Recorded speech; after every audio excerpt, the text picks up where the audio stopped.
ชวนให้คิดอนิจจังทุกสิ่งไม่ยั่งยืนจีรังย่อมผุพังตามกาลเวลาจะฝืนให้ยั่งยืนจนสิ้นโลกาอย่าได้หวังดังปรารถนาองค์พระพุทธาท่านตรัสสอนไว้เกิดแล้วคงไม่แคล้วต้องชราแก่อาคราวแก่สมปัญญาชั่วภารามีโถมไปเจ็บทุกข์ย่อมเวียนวนมีพ้นใครๆสัตว์โลกล้วนรู้แน่แก่ใจเกิดแก่เจ็บตายหลีกไปไม่พ้นใครหลงคิดหลงติดอัตตาว่าใจแจ้งกำมลแม้นใครปลงได้คงสุขล้นชีวิตมีมองมนเกิดมาเป็นคนสมบูรณ์ดับหายเพียงร่างกายไว้ชีวาแต่กุศลผลกรรมทำมาย่อมแปลงค่ากลายเป็นทุนส่งผลให้ทุกคนเวียนวนไม่สูญสุขและทุกข์เป็นไปตามทุนที่พวกคุณได้ก่อทำมา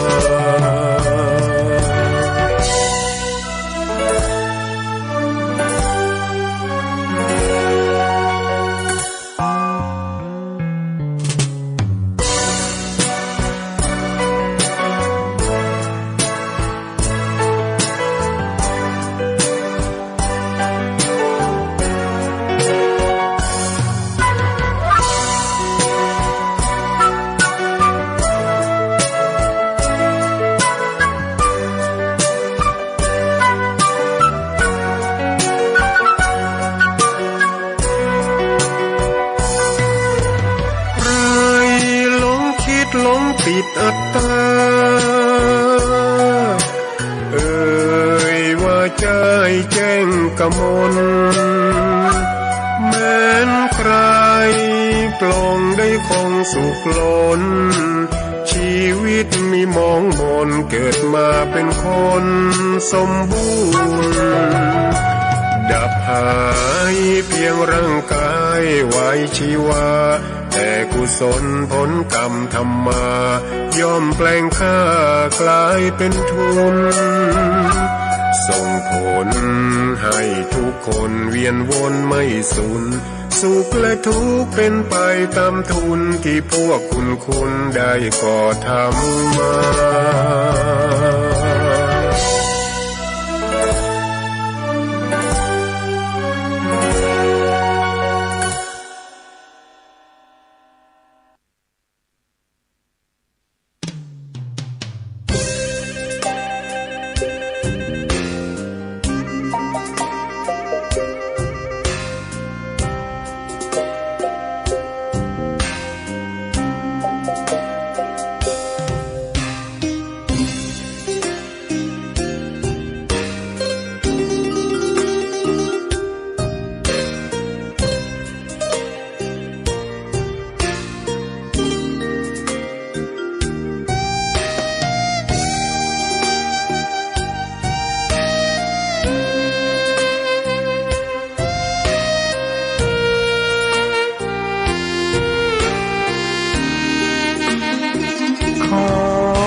ตำนาน1,300 กว่าปีแม่จามเทวีสร้างพระเจดีย์ที่วัดดอยน้อยพร้อมเจดีย์โค้งอีกองค์เคียงคู่อยู่ดอยสลับก้อนหินใหญ่น้อยร้อยเรียงหน้าอัศจรรย์พระธาตุสีทองแงนมองฝูงพึ่งทำรังช่างมีมนต์ขลังพลังศักดิ์สิทธิ์บนนั้นกล่าวคำไหว้สากราบสักการะคนลุกคนชัน สัมผัสถึงสายสัมพันธ์คงเป็นลูกหลานเคยร่วมสร้างบุญวัดดอยน้อยอยู่กลางยอดดอยโรยต่ออำเภอดอยเหล่าเขตติดต่อป่าสางลำพูนเดินทางปลอดภัยจากเชียงใหม่หรือสายลำพูนยินดีต้อนรับนักบุญมาร่วมสร้างทานบารมีตีสามตีสี่เปิดสถานีฟังตุลุงยองนักเทศเสียงทองชื่อเสียงดังก้องทั่วฟ้าธานีตัวจริงเสียงจริงวัดดอยน้อยแม่จามเทวีต้อนรับญาติโยมที่มีจิตศรัทธามาร่วมสร้างบุญ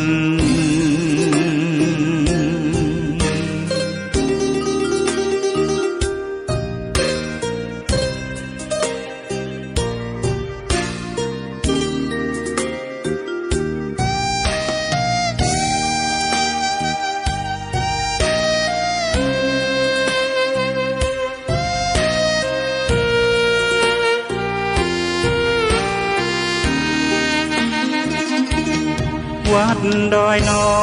ยอยู่กลางยอดดอยโรยต่ออำเภอดอยเหล่าเขตติดต่อป่าสางลำพูนเดินทางปลอดภัยจากเชียงใหม่หรือสายลำพูนยินดีต้อนรับนักบุญมาร่วมสร้างทานบารมีตีสามตีสี่เปิดสถานีฟังตุลุงยองนักเทศเสียงทองชื่อเสียงดังก้องทั่วฟ้าธานีตัวจริงเสียงจริงวัดดอยน้อยแม่จามเทวีต้อนรับญาติโยมที่มีจิตศรัทธามาร่วมสร้างบุญ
อดีตจะหมดจด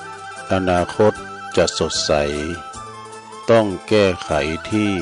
ปัจจุบัน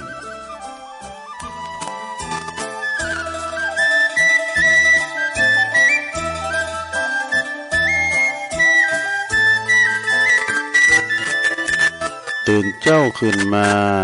ยิ้มแย้มแจ่มใสทุกโศกโลกภัยหายไปหมดสิ้นก็ขอ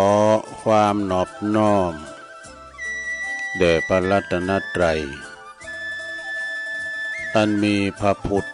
พระธรรมพระสงฆ์เป็นสรณะที่พึ่งกับแนบไต่ไหวสาถวายความเคารพมายังครูบาอาจารย์พระมหาเถรานุเถระท่านเจ้าคณะพระสังฆาธิการพระภิกษุสามเณรเจ้าจุโตนจุองค์ กุวัดวาอารามพร้อมตึงสำนักติภักสงตุยขอเจริญปอนมายังบรรดาปอออกแม่ออกศรัทธาตันสาธุชนนักศีลนักบุญคุณดีทั้งหลายเนาะบ่ว่าจะปิ้นปอหลงแม่หลงปอลุงแม่ป่าตั้งปีป่าหน้าเอาศรัทธาตินจองห้องวัด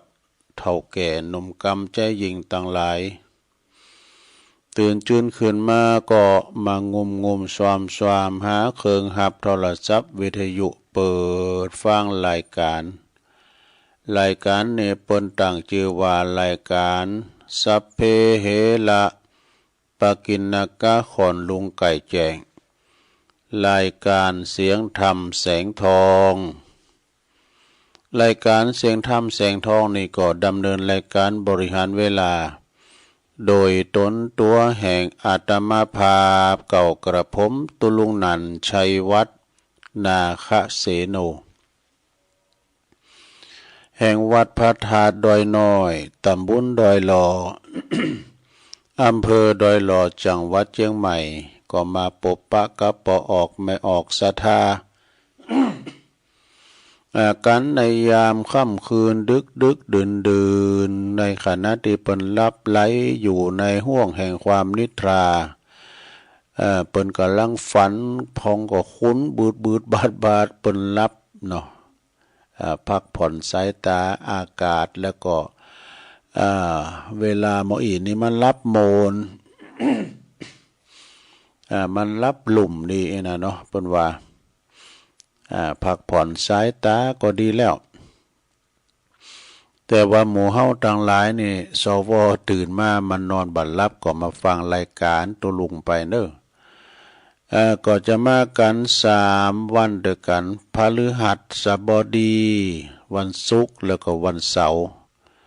ก็มานั่งนั่งจ้านำเอาสาระ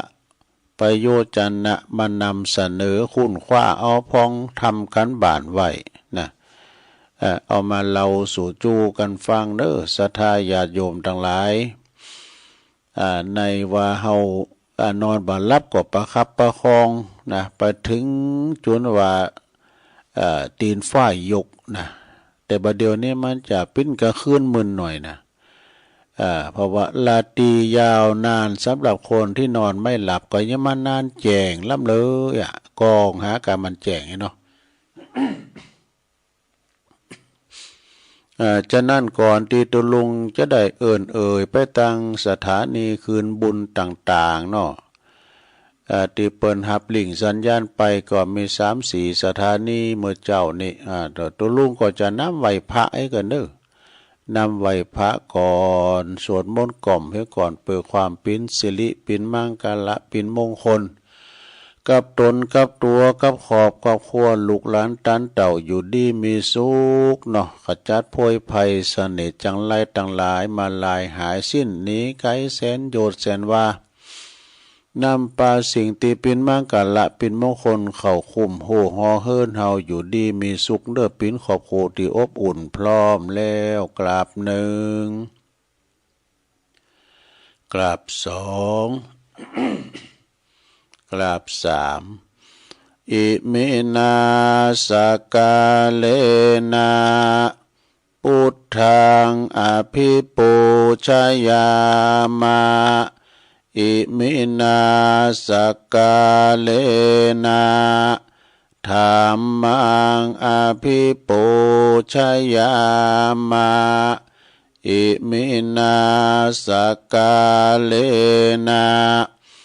สังฆังอภิปูชยามะอะระหังสัมมาสัมพุทโธภะคะวาพุทธังภะคะวันตังอภิวาเทมิสวากขาโตภะคะวะตาธัมโมธัมมังนามัสสามิสุปฏิปันโนภะคะวะโตสาวกสังโฆ สังฆังนะมามินะโมตัสสะภะคะวะโตอะระหะโตสัมมาสัมพุทธัสสะนะโมตัสสะภะคะวะโตอะระหะโตสัมมาสัมพุทธัสสะนะโมตัสสะภะคะวะโตอะระหะโตสัมมาสัมพุทธัสสะอิติปิโสภะคะวะอะระหังสัมมาสัมพุทโธวิจาจารณะสัมปันโนสุขโตโลกวิโต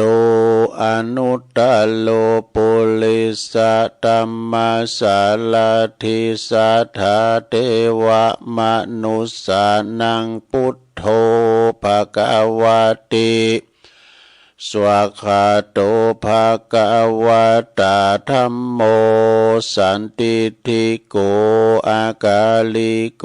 เอหิปัสสิโกโอปันนะยิโกปัจจตังเวทิตาโปวินโยหิติสุปฏิปันโนภะคะวะโตสาวกสังโฆอุจจุปฏิปันโนภะคะวะโตสาวกสังโฆญายะปฏิปันโนภะคะวะโตสาวกสังโฆสามิจิปฏิปันโนภะคะวะโตสาวกสังโฆญาติตังจัตตาลิปุริสายุคาเนอัฏฐปุริสะปุคคลาเอสาภะคะวะโตสาวกสังโฆอาหุนายโยปาหุนายโยตาคินายโยอัญจลิกาลนิโยอนุตตลังปุญญาเขตังโลกัสสติจะยันโตโปธิยามุเลสกายานังนันทิวัตโนเอวังตวังวิจโยโหเหจยสุจยมังคะเลอปลาจิตตปันลังเกสีเสปัทวิปุคะเลอภิเสเกสัพพพุทธานังอากาปโตปโมทาติสุนักตังสุมังกลังสุปภาตังสุโหติตังสุขันโนสุโมโหโตจะสุยิทังพระมาจาลิสุปัทคินังกายกัมมังวาจากัมมังปัทคินังปัทคินังมโนกัมมังปณิทิติปัทคินาปัทคินานิกัตวันนะละพันตเถปัทคิเน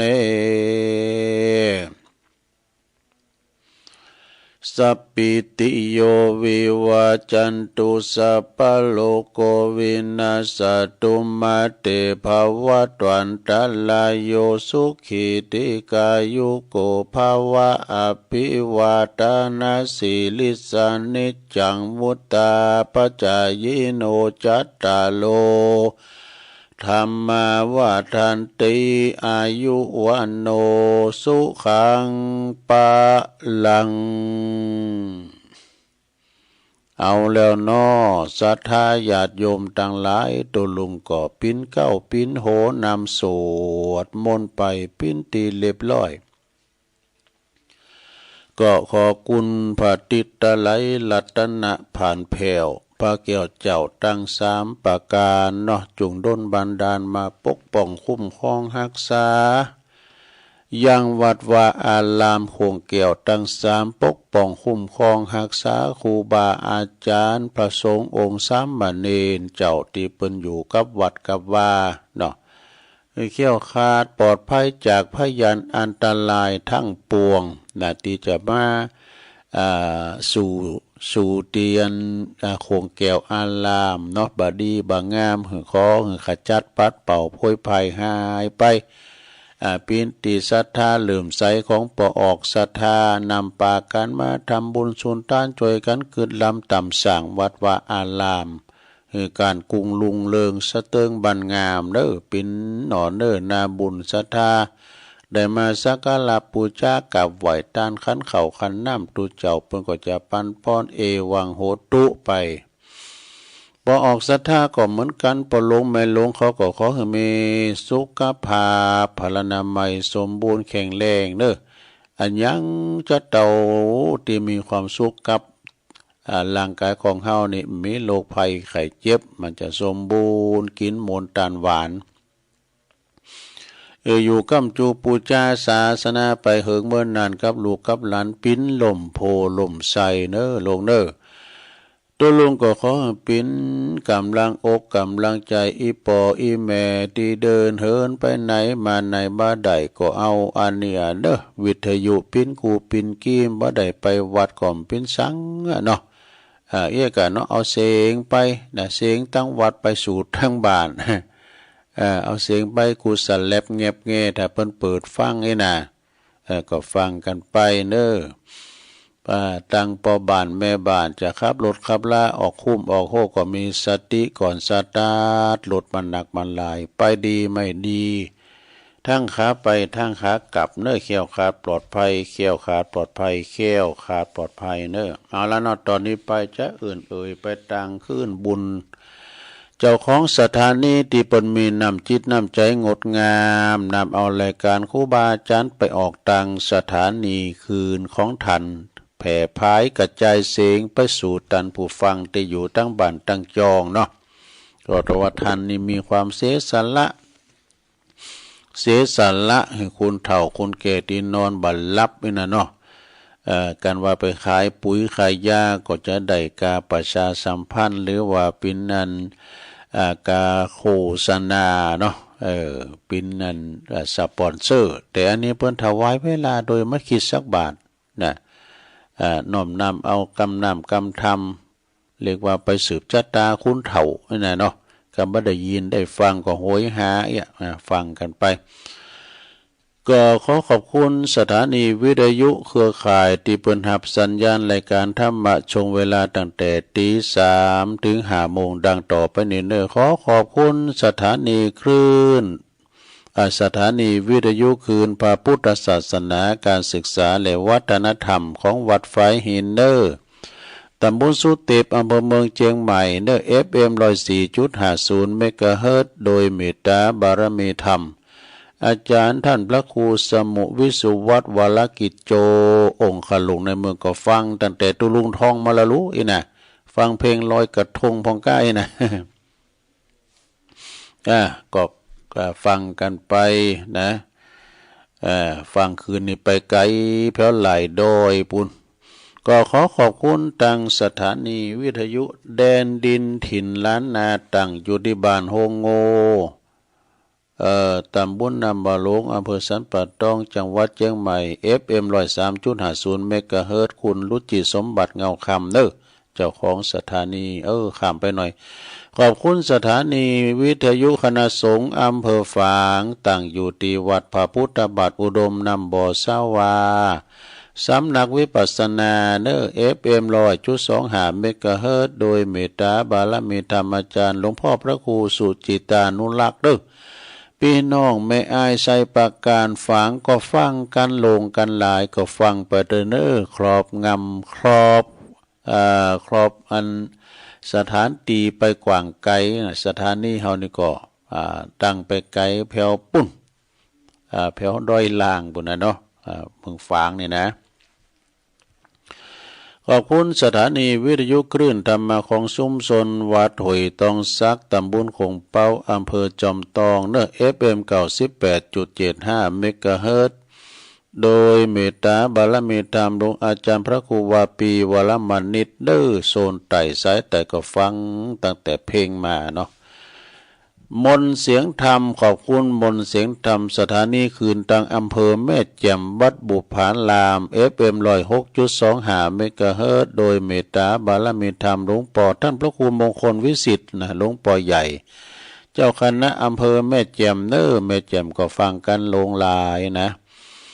ขอบคุณสถานีวิทยุเน็กเนลเรดิโอFM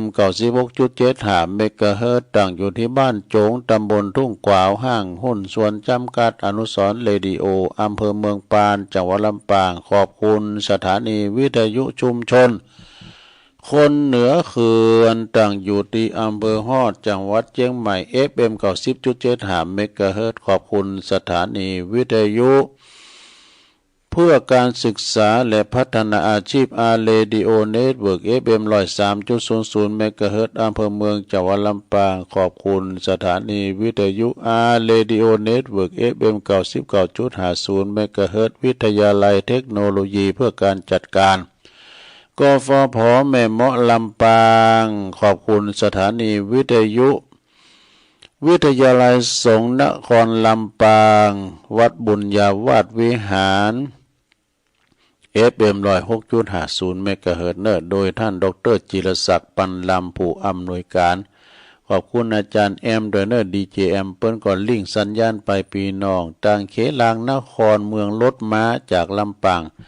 เปิ้นก็ฟังกันลงกันหลายโดยขอบคุณสีคำเรดิโอพี่น้องบ้านไก่สีคำเรดิโอนี้อยู่ปุ้นบ้านนาเหลืองนอกอำเภอเวียงสาจังหวัดน่านFM 92.50 เมกะเฮิรตซ์นะอันนี้ก็เป็นรายชื่อและนามของสถานีวิทยุคืนบุญต่างๆที่เปิดรับลิงก์สัญญาณไปนำเอาเสียงตัวลุงนี่ไปถึงหอถึงเฮิรนถึงบ้านถึงจองฟังกันตามอัธยาศัยตามอริยบทสี่จะนั่งฟังนอนฟังเดินไปเดินมาจุกยืนฟังก็แล้วแต่สดาเนาะจะไปปืดดั้งเขาเจนเดี๋ยวมันจะไปหลบโกนที่เพิ่นบ่ฮู้ไม่น่ะ ก็ไผมาอูนี่โอบเนี่ยเสียงก็ฟังก็บ่ใครฮู้เรื่องนี่อันนี้เป็นเสียงยองตัวลุงได้รับมอบหมายจากครูบาอาจารย์เพิ่นบอกว่าตัวลุงเป็นยองอนุรักษ์ภาษานี่น่ะเรียกว่าอนุรักษ์ภาษาวรรณกรรมภาษายองถ่ายยองบะอู่และภัยจะอู่เมื่อก่อนตัวลุงจะอู่เวยเนาะแล้วเปิ้นว่าอู่ฟังบ่ฮู้เรื่องก็ฟังอู่กันจ้าเนาะอู่กันจ้าไปเป็นการเผยแผ่เนาะชนเผ่ายองมาจากหงสาวดีมาปะกันวันนี้ก็ตะลงกับเป็นวันพฤหัสบดีที่14แล้วของเดือนพฤศจิกายน2567วันนี้เป็นวันหอวันโกนโดยวันผูกในวันที่15ของวันที่ก็15ค่ำโดยเป็นวันเดือนยีปิงเดิมผูกนี่นะสถาวันนี้14วันที่14พฤศจิกายนก็14ค่ำวันนี้เหมือนกันเป็นวันห่างวันดาวันหอวันเนบเป็นวันโกนโดยศรัทธาเนี่ยมันจะมีการเทศน้ำเทศธรรมบางวัดประกอบเทศธรรมอานิสงส์พามปฏิทนี่นะอานิสงส์ของเผาโลผัดเจ้าก้าเนี่ยมันมีหลายอย่างศรัทธาญาติโยมเนาะฉะนั้นก็ไปวัดไปว่าเปิ้นเรียกว่าไปเผาเทียนเล่นไฟจากสุโขทัยแล้วก็ไปลอยกระทงนี่ก็สุมาพระแม่น้ำคงคานี่นะลอยกระทงหรือว่าปีนเดินยีปิงเพื่อก็แขวนโคมกันโอ้ปีนี้ลดไปอย่างโหบหาบตามที่คุณเปิ้นได้ไปหันกันมาเนี่ยโครงการแขวนโคมแสนดวงเนี่ยพระลุงเลิงเมื่อแต่ก่อนแต่น้ำโถมแล้วเราก็ไปตามแล้วเนาะไปตามสภาวะน้ำมันโถมซะนะขายบ่ไข่ออกนะเขาว่านะก็ไปตามยุคตามสมัยแต่วาวไฟก็เหมือนกันแหละตุนะมันขายบ่ไข่ออกขนาดลดราคาบนแล้วนะก็มันอย่างว่าเนาะสับเดก็เงินคำหาเข็มเฮาอนุรักษ์อัน วัฒนธรรมของเฮาเดินยีปีใหม่นะเฮาอนุรักษ์ไว้ก็พอดีละนะอันจะขายออกแล้วบ้างออกก่อมปิ้นสังนะของใหญ่มันจะเนานะมอดก่อมปิ้นมีก้ามครบก้าวาวไฟเอาไว้ปีหน้า การว่าเศรษฐกิจเฮากัดเติงขึ้นมานะมันก็จะดีขึ้นมาเหมือนกับเปิ้นตอดกฐินนะไปตั้งเป่าความจริงในปัจจัยนี่เป็นบริวารเนาะได้ทหารได้ได้มาก็จะล่างหนีก้าวไม่น่าจะสั่งอันนั้นแปลงอันนี้นะเอาก็ไปกาดสูงให้ เลยลำวันเดียวแล้วก็นอกกฐินแล้ววันใดก่อมพุกลำวันเดียวตึกเตงคืนวันที่15วันที่16จะมาแถมก็บัดใดแล้วนะปินแฮมคำไปแล้วนี้มันก็จะปิ้นผ้าป่าไปนะเปิ้นเป็นการละตานดูนะการละตานเปิ้นบัญญัติมาเพลงหนึ่งเดินท่านนะยังยาวไปอยู่กะแต่ว่าวันพระพุทธเจ้าเปิดโลกเรียกว่าตักบาตรเทโวโลหะนะมีวันเดียวมีเพียงวันเดียวเท่านั้นเองวันแหมคำมันยังมามีหมิ่นเนาะเสียนล้ำเลยนะเอาวันฮือก็เอาบอกมันก็บัดใดเปิ้นกำหนดมาวันเดียววันพระพุทธเจ้าเปิดโลกเนาะฉะนั้นญาติโยมทั้งหลายเนาะภาระหน้าที่ของเขาก็มีกินมีทานทำบุญหยาดน้ำไม้ทานไปนะเป็นก็ความสุขอกสุขใจเวลาว่าเฮาห่างโคดาโคไปวัดไปว่าแล้วพระทานก็เข้าโฮงให้ก่อนได้เฮ้ยนะเกิดถึงอีปออีแม่เขาได้บนลงรับดับขันไปตานก็เข้าโฮงเกมขันข้าวน้ำโปจนะอาหารเอามูลีใส่พรมก่อนในมูลีเบาเบ่งอุ้มหนึ่งนะ แล้วก็มีใส่โอใส่ยาให้หน่อยหนึ่งปาดจ่ายแล้วว่าจ่ายตัว เข่าให้สองงอกนะบุตรโทเนี่ยเอาไปเกณฑ์ตุลุงทาก็อย่าปันป้อนวังโหตุดีและอาจารย์ในวันนี้ก็ปินวันดีอันนี้เปิ้นจะหำไปถึงเมื่อเจ้าปิ้นเขาง่ายไปหอดเมื่อควายขอปิ้นแผ่นเสือแผ่นผ้าไปหอดเมื่อละขอปิ้นเขาตีบน้ำตีบ10ประการก็จะหำไปโตเอาฟังบนปันป้อนแล้วก็ปลดตัวเกิดความปีติยินดีนะอุ่นอกอุ่นใจนะเหมือนกับอีปอยเมจะได้มากินแต่ลูกก็ได้กินนะเขาก็หยาดน้ำก็รับตาน้อยตุลุงไหวเปิ้นว่านะครูบาไหวว่าการเปิ้นปานป้อนการเปิ้นยาถาก็ปากันหยาดน้ำแล้วก็แป้งมื่นตาน้อยนะเหมือนกับอีปอยเมจะมานางกินอยู่ไหนนะอีดวงศรัทธาญาติโยมเนาะอันนั้นก็ต่างอกต่างใจวันนี้วันผูกนี่ก็เป็นวันเป็นเทศกาลเนาะจะต้านขันเข่าขันน้ำก็จะได้ก็อีกก็เจิญได้เป็นวันสุดท้ายของการตอดกฐินด้วยเนอะตอดกฐินก็ตึกวันผูกก่อนนะบักเกินเตงคืนอันนี้ก็เป็นเทศกาลลอยกระทงเนาะแล้วไปอุ่นอากาศด้วยอลัมพบุตรนักไปแล้วตุลุงก็จะเอาอันนี้มาไหว้กันเนอศรัทธาเนอวันนี้มีทำตีตัวเนิ่มผู้ก่อนพุทธสหานะเขาทำของปนันปันอินมาศเขาสหาทำของตุปีสมเพชรสมนึกสมเพชรปัญญาว่าก็ป้ากันเนาะไหวสาบารมีธรรมอาจารย์พระอาจารย์สมเพชรปัญญาโนนะเปิ้นก็มาลม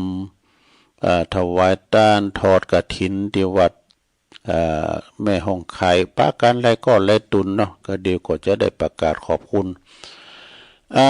านำเสนอนะต้องมีวิชาหาความรู้นะบทที่9วิชาความหูเป็นสิ่งที่เชิดชูชีวิตนะมีความหูเหมือนกับแสงเตือนแสงไฟส่องดำเนินหนทางตั้งได้ปิ้นหลุมปิ้นหล่องปิ้นหลุมปิ้นบ่อเฮาก็ไปตะนะนะวิชามีวิชาเหมือนมีทรัพย์อยู่นับแสนจะตกถิ่นฐานใดก็ไม่ขาดแคลน วิชาเนี่ยวิชาคือปัญญาเฮานี่มันกินบ่เสงนะสะดา ปัจจัยเงินทองขนาดฝากธนาคารยังไปเบิกมาอยู่แต่วิชาความรู้ใจได้ตลอดนะไผลักขโมยก็ตืมได้นะพระพุทธเจ้าบนตรัสไว้ในมุสิกาชาดกคุตกะนิกายชาดกในปัตไตรปิฎกเล่มที่27ข้อความว่าอันวิชาความรู้ก็ควรศึกษาทุกอย่างไปเนอะบ่ว่าจะเป็นวิชาชั้นต้นหรือว่าชั้นสูงหรือว่าชั้นกลางนี่ควรรู้ประโยชน์ของวิชาของทุกวิชาที่ศึกษานะแต่ก็บ่ควรที่จะใช้วิชาอย่างทุกอย่างที่ศึกษามานะย่อมมีสักเวลาหนึ่งที่วิชาความรู้นั้นๆจะนำประโยชน์มาให้อันที่จริงคำว่าวิชากับความรู้นะสองอย่างนี่นะก็มีความหมายเหมือนกันวิชาก็คือความรู้ที่จะได้โดยการเล่าเรียนหรือว่าฝึกฝนศึกษาไปนะฝึกฝนเมื่อเป็นเช่นนี้จึงเป็นความสำคัญอย่างยิ่งยวดที่ผู้เริ่มสร้างชีวิตนะผู้เริ่มสร้างชีวิตพร้อมในการที่จะเริ่มต้นเมื่อใดก็จะนำนะก็จะต้องจำต้องหาวิชาใส่ตัวเมื่อนั้นนี่วิชานี่นะปางน้อยเนี่ยปางน้อยสำเนียกรู้คุณรู้เรียนคุณนะเติบใหญ่ยอมหาทุนทรัพย์ไว้คำสุภาษิตนี้จังเป็นกรรมที่เหมาะสมทุกคนควรจะนำมาคิดนะจะหันทันทีว่าการเริ่มต้นนั้นจะต้องมาจากเป็นเด็กน้อยนะเป็นเด็กขาอ่อนน้อยต้องมีการปูพื้นฐานมีการปูพื้นฐานวางหลักฐานของชีวิตให้ดีอย่างกำดีเปิ้นอู่พังเพยกำบักเก่าเปิ้นว่าหลักฐานก็คือหลักฐานของตึกก็คืออิฐนี่นะหลักฐานของชีวิตก็คือการศึกษามุ่งหวังที่จะก้าวหน้าก็จะต้องมีวิชาติดตัวนะศรัทธาญาติโยมทั้งหลายมีวิชาติดตัวแล้วก็เพราะวิชานั้นเป็นทรัพย์อันประเสริฐเป็นทรัพย์อันประเสริฐในยุคปัจจุบันส่วนว่างานข้าราชการที่รับผิดชอบเกี่ยวกับเรื่องการศึกษาจึงเปิดโอกาสให้ได้มีการศึกษาเล่าเรียนอย่างทั่วถึงนะไม่ว่าจะเป็นการศึกษาในระบบนอกระบบหรือแม้แต่ตามอัธยาศัยเป็นการเปิดโลกทัศน์ที่กว้างไกลนักอีกอย่างหนึ่งก็คงจะเป็นเพราะคำสุภาษิตที่ว่ารู้สิ่งใดไม่สู้รู้วิชารู้รักษาตัวรอดเป็นยอดดีแน่รู้อย่างมีวิชาคือการรู้อย่างมีประสบการณ์ตีช่ำชองแน่ความรู้ที่เป็นธรรมะของสัตบุรุษนะศรัทธาญาติโยมทั้งหลายก็คือความรู้ที่เป็นยอดแห่งความรู้เพราะความรู้ที่เป็นวิชาความรู้ภายนอกนั้นช่วยตนได้เฉพาะในภพปัจจุบันนะภพชาติปัจจุบันนะแต่ปัจจัยช่วยไปถึงชาติหน้าได้ดังที่พระพุทธเจ้าเพิ่นตรัสไว้ในศีลวิมังสนชาดกพระไตรปิฎกเล่มที่27ว่าความรู้ชาติกำเนิดแล้วก็พกพ้องนี่นะก็นำความเป็นใหญ่และก็ความสุขมาให้ในชาติหน้าบ่ได้ศีลที่บริสุทธิ์ของตนเท่านั้นที่จะนำสุขมาให้ในชาติหน้าได้นะอันนั้นยอมหมายถึงว่าหากเขามีสัพพุริสธรรมนะสัพพุริสธรรมโดยความเป็นผู้รู้จักเหตุเช่นรู้จักว่าสิ่งนี้เป็นเหตุแห่งสุขสิ่งนี้เป็นเหตุแห่งทุกข์ค ความเป็นผู้ฮู้ก็จักฮู้จักผลเช่นฮู้จักว่าสุขมีผลแห่งสุขมีผลสุขเป็นผลแห่งเหตุอันนี้ทุกข์เป็นผลแห่งเหตุอันนี้นะความเป็นฮู้จักตนนี่นะศรัทธาญาติโยมความเป็นผู้ที่ฮู้จักตนว่าเฮาโดยชาติตระกูลยศศักดิ์สมบัติบริวารความฮู้และคุณธรรมเพียงเท่านั้นนะแล้วประพฤติตนให้สมควรแก่ที่เป็นอยู่ความเป็นผู้ประมาณนะความเป็นผู้รู้ประมาณในการแสวงหาเครื่องเลี้ยงชีวิต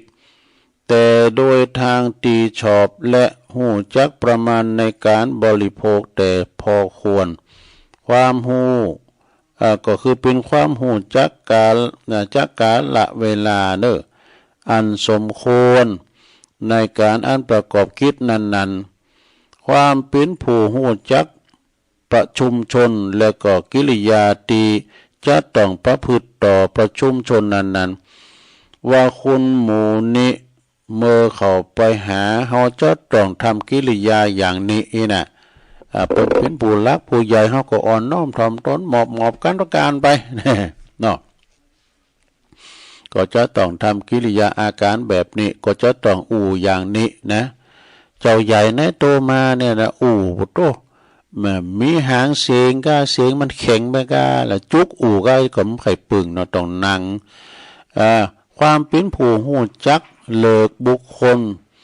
ว่าผู้นี้เป็นคนตีควรครบผู้นี้เป็นคนบดีก็บ่ควรครบถือว่าเป็น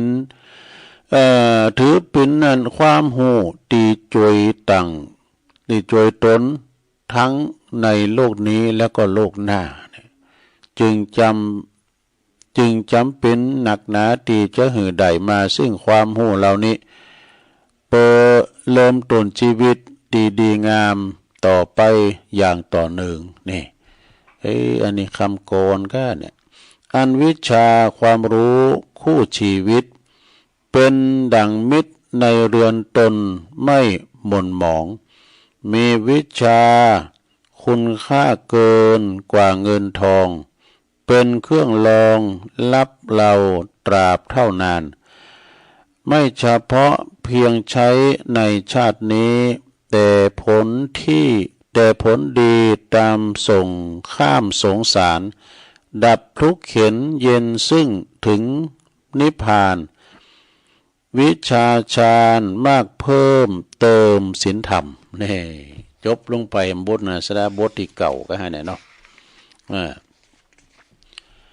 เป็นหนังสือตีลิขิตขีดเขียนการก้องจากจิตจากใจของอาจารย์ท่านพระมหาประสิทธิ์ธรรมาภินันโทเนอเปิ้นปินตุหลวงสมปานเจ้าอาวาสวัดจ้างกั้มนะตำบล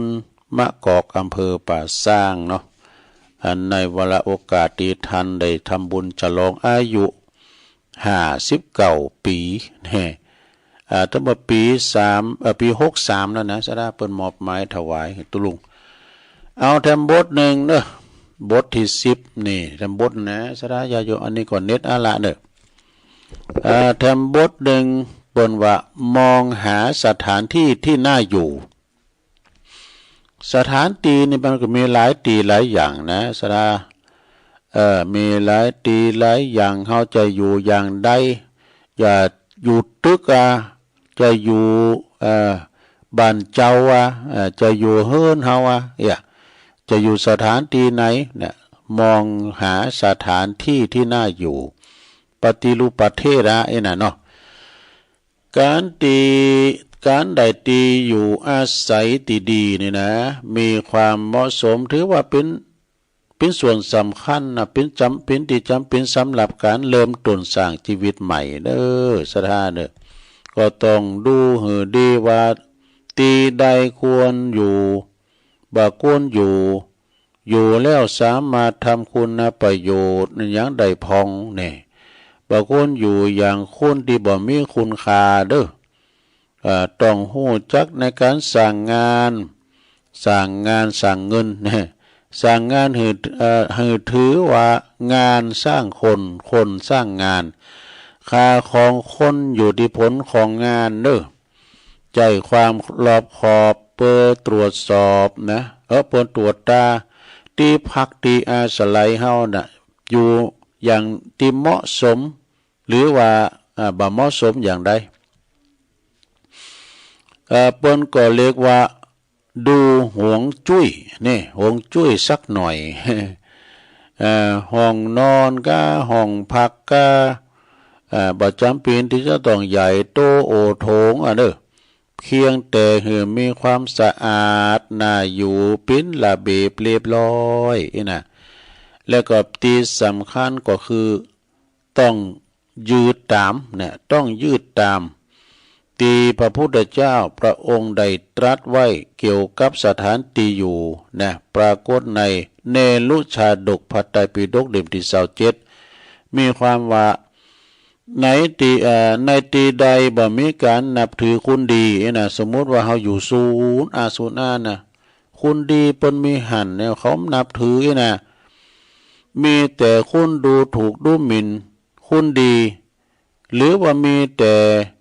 การยกย่องคนเลวนะเนาะการยกย่องคนเลวคุณดียอมบ่อยู่ในตีนั้นแหละคุณดีกับคุณเลวเนี่ยมัน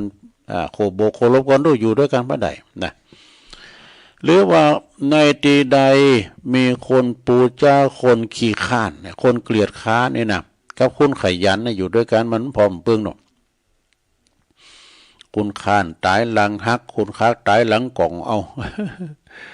ปูจ้าคนขี้เกียจขี้ข้าน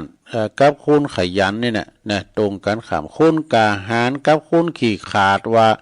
เสมอกันว่าสัตบุรุษยอมบ่อยู่ในที่นั้นเด้อเนี่ยคุณขี้ข้านกับคุณคักก็อยู่ด้วยกันบ่ได้เนี่ยซึ่งเป็นภูเขาตีทำอันแผกแตกต่างกันไปศรัทธาญาติโยมปฏิรูปประเทศสวสะการอยู่ที่ในประเทศอันสมควรเนอะจึงล้อแห่งธรรมจึงล้อแห่งธรรมข้อหนึ่งนะอันบุคคลผู้เริ่มสร้างโตสร้างตนเปิดหาชีวิตที่สดใสตามต้องควรคำหนึ่งนะต้องควรคำหนึ่งเพราะว่าจะเป็นล่อธรรมที่จะนำไปสู่ความเจริญนะการเลิกที่อยู่ในประเทศอันสมควรนั่นก็หมายถึงการอยู่ในบ้านในเมืองที่เหมาะสมเหมาะสมมีสภาพแวดล้อมที่ดีหายากพบความสำเร็จลดเร็วมากขึ้นก็ต้องเอาหลอดทำอีก3ประการนี่หลอดทำ3ประการนี่มีอย่างประกอบไปด้วยนะ1สัพปุริสยะสัพปุริสปัสสยะอันนี้ก็คือการคบหาสัตบุรุษที่เป็นนักปราชญ์นะที่เป็นคุณดีนะคบหาบนว่าการคบหาสัตบุรุษคุณดีแล้วก็อัตตสัมมาปณิธิการตั้งตนไว้ชอบนี่การตั้งตนไว้ชอบแล้วก็ปุเพกตปุญญาตาความเป็นผู้ที่ว่าได้ทำความดีไว้แต่จาดปางก่อนท่านว่าเป็นดุจจักนะดุจจักคือล่อธรรมเนี่ยนำไปสู่ความเจริญลุงเริงเสมือนล่อนำไปสู่ที่หมายฉะนั้นแหละนี่การหู้จักแยกแยะผิดชอบชั่วดีนั่นก็คือเป็นเรื่องควรทำไผทำดีก็ต้องสนับสนุนส่งเสริมนะไผทำชั่วก็ควรที่ว่าจะตักเตือนกันหรือว่ามีบทลงโทษที่เหมาะสมเนี่ยอย่าไปเมารวมคือคนดีคนชั่วเนี่ยต้องมีผลเสมอกันว่าใจคนดีไปกดสั่งไปในความดีไปเอาบรรลุกันไผทำงานไผบ่ทำงานพออย่างได้ก็ต้องหัวนะไผขี้ข้านไผเป็นคุณคักนี่นะเนาะโดยดูประวัติโดยมองดูถึงผลงานการกระทำของบุคคลผู้นั้นตัวนี่ อันนั้นก็คือสังคมที่น่าอยู่เนอสถานะสังคมที่หู้จักการแยกแยะหันคุณทำดีบ่ยกย่องสรรเสริญนับถือนะกลับกลายเป็นดูถูกดูหมิ่นเยะเอาหน้าเอาตานะก็เยะแรงหน้าเพิ่นน่ะถิ่นนั้นนี่ก็เป็นถิ่นที่อับปรีเลยเนอะอับปรีมีแต่ความหายนะเนี่ยเพิ่นสร้างคุณงามความดีก็บ่ติดตามลามต้วยโดยเพิ่นนี่น่ะเนาะแต่เปิ้นสร้างความชั่วที่ไหนยกย่องเทิดทูนปูชาคุณของคุณทำบดีนะคนเลวกลับได้รับการยกย่องนั่นคือความบกพร่องของระบบจิตใจคนแน่สนะเมื่อได้รับทราบอย่างนี้แล้วเส้นทางเดินทางชีวิตก็พร้อมที่จะก้าวไปอย่างมั่นคงแล้วก็ที่สำคัญอย่าลืมลงมือปฏิบัติไปพร้อมๆกันนี่เพราะทำใดก็ไร้ค่าถ้าไม่ทำนี่สระญาโยมมุนนะหนังสือบนดีอนุสระมีคำกรส่งใต้แถมคำกรส่งใต้เปิ้นก็บอกว่าที่ใดได้ที่อยู่พึ่งพาพักอาศัยเหมาะกับวัยดีงามตามส่งผลเลือกให้ถูกปลูกหวานการมงคลประโยชน์ตนเพิ่มค่าเอื้ออาทรนี่สังคมใดมองคนดีไม่มีเกียรติเป็นเสนียดจังไรให้เดือดร้อนอย่าอยู่ใกล้ควรระวังตั้งสังวรจะเป็นพรนำชีวิตเข้าทิศทางจบสราญาติโยม อันนี้เป็นบทที่10เนาะนะเอาแถมบทหนึ่งก็คงจะพอดีเวลาบทที่11เขาจะไปที่ไหนเขาก็ดูเลิกงามยามดีที่สำคัญน่ะขนาดโจรผู้ร้ายก็ตามเนี่ยมันจะไปป่นไปจีไปบ่นสะดมข้ามสังการมันดูเลิกดูยามนะเลิกโจรเนี่ยเลิกโจรดูเลิกยามงามดีแล้วก็อย่างก็ดาวหมูกองหมูยังกองหาดาวนั่นออกหาลาหาเหยื่อเนอะดาวหมูกองเลยนะอูถึงว่าเลิกงามยามดีนี่นะเป็นสิ่งที่ทุกคนปรารถนากันเวลาจะทำงานอันใดไม่ว่าจะเป็นงานมงคลก็ตามงานอาวมงคลก็ตามผู้ที่เป็นเจ้าของงานนี่ก็จะต้องมีความตระหนักถึงเลิกงามยามดีถึงเลิกถึงยามนะบางทีก็ไปถามตั้งปอจานก็ไปถามตุเจ้าก็ไปก็บวกลบคูณหารนี้เก่งหาเก่าเสร็จติดกับจันโอ้วันพุธนี่เป็นวันใจยาทืดเด้อ วันใจยาทืดเนี่ยถ้าว่ามันเป็นวันดีเขาก็เอากันนะเพราะมีความโกว่าจะถูกยามถูกกาลละเวลาหรือไม่นะเมื่อบ่ถูกเลิกถูกยามก็เกรงว่าจะมีผลกระทบสำหรับการดำเนินชีวิตนะหวาดหวั่นว่าจะมีอุปสรรคปัญหาเกิดขึ้นกับตนเองครอบครัวและรอบคนรอบข้างนะแต่ไปหน้านี้มันจะเกิดความสนิทจันไรจ๋าจนกระทั่งนะมีนักปราชญ์บัณฑิตผู้เชี่ยวชาญได้กำหนดตามตำรามหาฤกษ์เนอะถ้าจะดูเลิกงามยามดีก็ต้องดูมหาฤกษ์โดยถือเลิกตามวันขึ้นแรมเนี่ยวันข้างขึ้นข้างแรมเป็นอย่างใดนะถ้าข้างแรมเป็นไปอย่างใดดาวนะเพราะว่าดวงดาวก็ตกอยู่ที่ไหนนะดาวดวงดาวจะไปตกที่ไหนการจะเดินทางก็เหมือนกันนะสดา การที่เราจะเดินทางไปยังกำหนดถึงเลิกก็ต้องตัวอย่างเลิกแล้วก็ทิศทางที่มีปรากฏในตำราพรหมชาติหนังสือพรหมจักรกันให้อ่านเสียงลิมไว้นะเราดูโดงได้เลยท่านกำหนดทิศทางไว้ว่าทิศผีโหโลงเนี่ยไปทางนั้นเจอผีโหโลงหน่อยนะมันทิศทางดูทิศผีหลวงนะทิศเทพเจ้าทิศเหลาเหล็กเนี่ย ทิศยามอุบาทอุบาอุบากกงอุบาทองค์ไอ้นะทิศผีประวัติทิศผีหลงเมื่อหูว่าผีหลงอยู่ทิศใด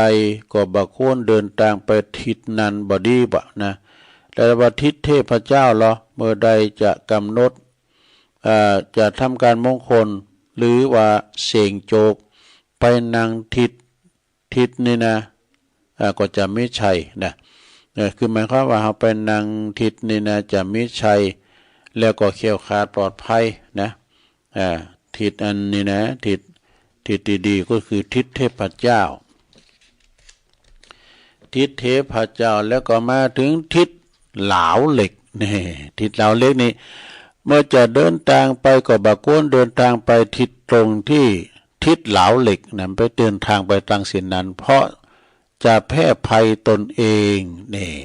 หรืออาจจะเจ็บไข้ใดป่วยกันเตียวไปทางเส้นนั้นนะเจ็บไข้ใดป่วยกลางตั้งกันนะเมื่อจำเป็นที่จะต้องเดินทางไปที่นั้นอย่างหลีกเลี่ยงบ่ได้เพิ่นก็จะดูยามทำกรรมยามประกอบด้วยนะ ยามชนะวันก็มีนะสระญาโยมบางทีนี่เพิ่นก็จะไปเสศพเนาะสมมติว่าเป็นวันเก่ากองเพิ่นจะดูยามชนะวันทำกรรมเนี่ยยามใดยามเจ้ายามบ่ายยามซ้ายเพิ่นจะดูยามมันมีเนาะยามดีนะยามที่ได้รับการยอมรับจากวงการโหราศาสตร์นั่นก็คือยามอุบากองค์นั่นกันเนาะอุบากองค์แล้วอุบากอง ตัวลุงในโต๊ะตัวเล็กตุกกันภาษาอุบากองค์เนาะเวลาไหนควรเดินทางเวลาไหนก็บ่ควรเดินทางเนี่ยยามอุบากองค์หรือว่าอุบากองเนี่ยไม่ใช่อุบาสกนะเป็นยามดีและก็ให้ประจำวันสำหรับญาตราเนี่ยสำหรับการเดินทางญาตราเนี่ยนะเป็นที่นิยมกันมาโดยแต่โบราณว่ายามดีแน่นอนเนี่ยยามดีแน่นอนยามดีแน่นอนก็ทันมีคำสอนผูกไว้ว่า01อย่าพึ่งจรนี่ คำขวัญบ่นะ01อย่าพึ่งจรแม้ลานลอนจะอับปลานี่จะอับปลาอีนะ020เร่งญาตราจะมีลาภสวัสดี02ดีๆเนาะ20ก็20เร่งญาตราจะมีลาภสวัสดีปลอดศูนย์พูนสวัสดิ์ภัยพิบัติลาภไม่มีเนี่ยกากบาทตัวอับปรีแม้จอรลีจะอับปลานี่40จะพูนผลแม้จรดลดีนักหนาเมลาบล้นคณะนาเล่งญาตราจะมีชัยนี่เป็นคำกรนะรู้นะหูเลิงดูหลวงอู่ย่ำหูเลิงเนี่ยแม่จะทำการมงคลหรือเพาะปลูกพืชพันธุ์ธัญญาหารพืชพันธุ์ธัญญาหารต่างๆนักโหราศาสตร์เนี่ยประกอบจะต้องเลิกวันลอยกระทงปัจจัยมันกึดเนื้อลอยกระทงลอยว่ามันจุ่มวันฟูมันเหมือนมีวันจุ่มวันฟูลงเนอะแล้วก็เว้นวันจุ่มเนอะราศีของคุณเนี่ยก็อยู่แยกเวลานะเวลาเจ้าราศีอยู่ที่ไหนอยู่ที่หน้าเนี่ยคุณทั้งหลายนะราศีนะตอนเจ้าเขาก็ล่างหน้านี้ลุงม่ำเจ้าก็ซวยหน้าจึงนำเอาล่างหน้าเวลาเตียงเนาะราศีอยู่ที่ไหนอยู่ที่อกอย่ามาห่อแล้วเอาผ้าเอาน้ำมาเจ็ดอกคุณทั้งหลายก็จึงเอาน้ำแป้งกะเจจันกาลูไล่ที่อกแล้วเวลาเย็นลำแรงราศีมาอยู่ที่ไหนเท้าเนี่ยอยู่ที่ตีนบุญคุณทั้งหลายก็จะเอาน้ำไปล้างเท้าเนี่ยก่อนรับก่อนนอนเนี่ยเป็นล้างตีนโนสดาเนาะล้างตีนนั่นคือความเกี่ยวข้องของเลิกยามกับวิถีชีวิตมนุษย์นั่นเองเนี่ยสำหรับ พระพุทธศาสนานั้นองค์สมเด็จพระสัมมาสัมพุทธเจ้าก็จะได้ตรัสไว้ในนักขัตตชาดกขุตตกนิกายชาดกพระไตรปิฎกเล่มที่27นะมีคำว่าคนเขาผู้มัวคอยเลิกยามอยู่ประโยชน์จึงลวงเลยไปเสียเนี่ยประโยชน์เป็นตัวเลิกเนี่ยเป็นตัวเลิกของประโยชน์เองประโยชน์เป็นตัวเลิกของประโยชน์เองเนี่ยดวงดาวต่างหลายจักทำอันยังหือใดพระพุทธองค์ต้องการหือเฮาทำอันยังก็เล็งทำไปนะรีบเล็งดำเนินการเพื่อหือการงานนั้นเพื่อหือการงานนั้นบ่หือค้างนะหือสำเร็จลุลงไปโดยดีในเรื่องของเลิกยามหู้ไว้ก็ดีเลยเข้าลักษณะที่ว่าลักษณะที่ว่าหู้รู้ไว้ใช่ว่าใส่บาแบกหามนี่อันยังทำนองนั้นน่ะแต่ก็บ่ควรที่จะเอาจริงเอาจังจนเกินความจำเป็นผู้ที่ต้องการเริ่มต้นชีวิตใหม่ให้สดใสต้องมองรอบด้านนะดูทางหนีที่ไล่ไปพองบ่เสียหายหยังนะที่สำคัญก็เริ่มต้นทำตั้งแต่วันนี้โดยบัพผัดวันประกันพรุ่งก็จะเป็นผลดีสำเร็จชีวิตอย่างแน่นอนจบสดาญาโยม อันนี้การเลิกงามเลิกงามยามดีสดาญาโยมทั้งหลายเปิ้นถามหลวงพ่อโตนะหลวงพ่อโตพรหมรังสีหลวงพ่อครับหลวงพ่อครับผมจะขึ้นบ้านใหม่วันไหนดีครับโยมมีบันไดขึ้นหรือยังมีแล้วครับขึ้นเลยเลิกคือความพร้อมอันนี้เลยของพระพุทธเจ้านะอู่กันมาก่อนน้ำลายพอจางลงตัวลุงก็จะยอบย่างเห็นหน่อยก็ฮะเนาะจะยอบย่างจิบน้ำจิบท้องยายกุ่นลุกไปกำเนาะยายกุ่นลุกไปเตียวไปเตียวมาแล้วก็จะมาอู่มาจากันในตอน2กันต่อไปนะศรัทธาญาติโยมทั้งหลายก็เดี๋ยวไปฟังไปไหนเด้อจะไปฟังไปไหนเพราะว่ากำเดียวตุลุงจะเปิดเพลงกระทงกันเด้อก็เดี๋ยวจะเปิดเพลงกระทงหลงทางให้ฟังนะเดี๋ยวตุลุงจิบน้ำกันเดียวกันเด้อเจริญพร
เอาแล้วศรัทธาญาติโยมทั้งหลายตัวลุงก็พักเบรกเนาะพักเบรกยกย้ายข่ายตีนะเป็นการที่ว่ายืดเส้นยืดสายเตียวไปเตียวมาแล้วก็ทำธุระส่วนโตวแล้วก็ได้มานั่งอู่นางจ้าในชั่วโมงที่สองกันต่อไปขณะนี้ท่านทั้งหลายก็กำลังฟังรายการสัพเพเหระปะกิณกะขอนลุงไก่แจ้งรายการเสียงธรรมแสงทองดำเนินรายการโดยตุลุงยองก็มานางอู่นางจ้าเนาะกับศรัทธาญาติโยมทั้งหลายวันนี้ก็เป็นวันหอละเนอศรัทธาเนอพวกก็จะเป็นวันลอยกระทงวันเดือนยี่ปิงนะเดินยีปิงนี่ก็สมัยแต่ก่อนนี่เปิ้นจะแป้งบอกไฟโหลงนะสนะคุณทำก่อนนี่เปิ้นโหมบอกไฟเดี๋ยวเปิ้นจะแป้งบอกไฟโหลงไปเอาคอไม้เมื่อก่อนนี่มันจะเป็นไม้สร้างไม้ซีซุกนะเปิ้นเอาแป้งบอกไฟนะเปิ้นจะใจแป๊บดอกแล้วก็ต่อกันเอาดอกเป็นชมรมเลยนะสนะเขาซุกในวัดเนี่ยเปิ้นไปปูชามาหมดเปิ้นเอามาโขแล้วมาตำผสมกับเฝ้า แล้วก็ปุ้นเปิ้นก็จะแห่นี่แห่รอบบ้านรอบเมืองรอบบ้านหมู่บ้านเฮานะแล้วเปิ้นก็จะห้อมกันนี่ห้อมกันปดโตแห่กล้องล้อมรอบบ้านรอบจองเฮานี่นะไอ้ขี้เราก็ฟ้อนโดยว่านี่จิ้มทบกันนี่เด้อๆละนะก่อนนี้เปิ้นโมนโลแล้วก็ไปถึงวัดเปิ้นก็จะแห่รอบวิหารเราวิหารคุณเท่าในวิหารก็ติ๋มนั่นแหละเปิ้นฟังเตดูอานิสงส์บาพญากาเผอก็นะแล้วเขาก็แห่รอบ3รอบก็ดูว่านานควายรอไว้แต่นั้นแล้วก็จี้บาดทบด้วยตุลุงสะดุ้งยะ เตทำก็บินดิเตแหละมาจี้มทบแล้วอยู่บั้มบึ้มมาเบียประทัดน่ะซะได้เนาะประทัดก็กันจบแล้วก็เอาละเนอจบทำแล้วประกอบเปิ้นขุดคุมรุ่นน่ะวิหารก็นอกวัดก็แล้วก็ปจิไปไกลเนอะไอ้นะรับรองว่าได้นะศาลานี่นะไอ้นะก็ว่าทั้งไผมันดีมันสดตาก็เอามินตาบะเอามินมอมมินเนี่ยมันลิ้นกันมันก่อนมันโมนะโธ่พ้องก็ให้นี้เด็ดหางบอกไฟก็เอาจิเอาโหเขากลางหมูแจกกันตึงๆแล้วก็ไฟก็เย็นอย่างกันน่ะแล้วมันทบก็นี่มันทบแดงนั่นนะเสียงดังตัวเล็กเสียงดังมาจากเมืองจีนเว่ามันทบจิมทบกันเป็นโลนะจิโลนะร่มเดี๋ยวเขาก็หกเข้าไปนี่หกไปเยอะอันที่มันแตกเนี่ยเก็บประมาณนี้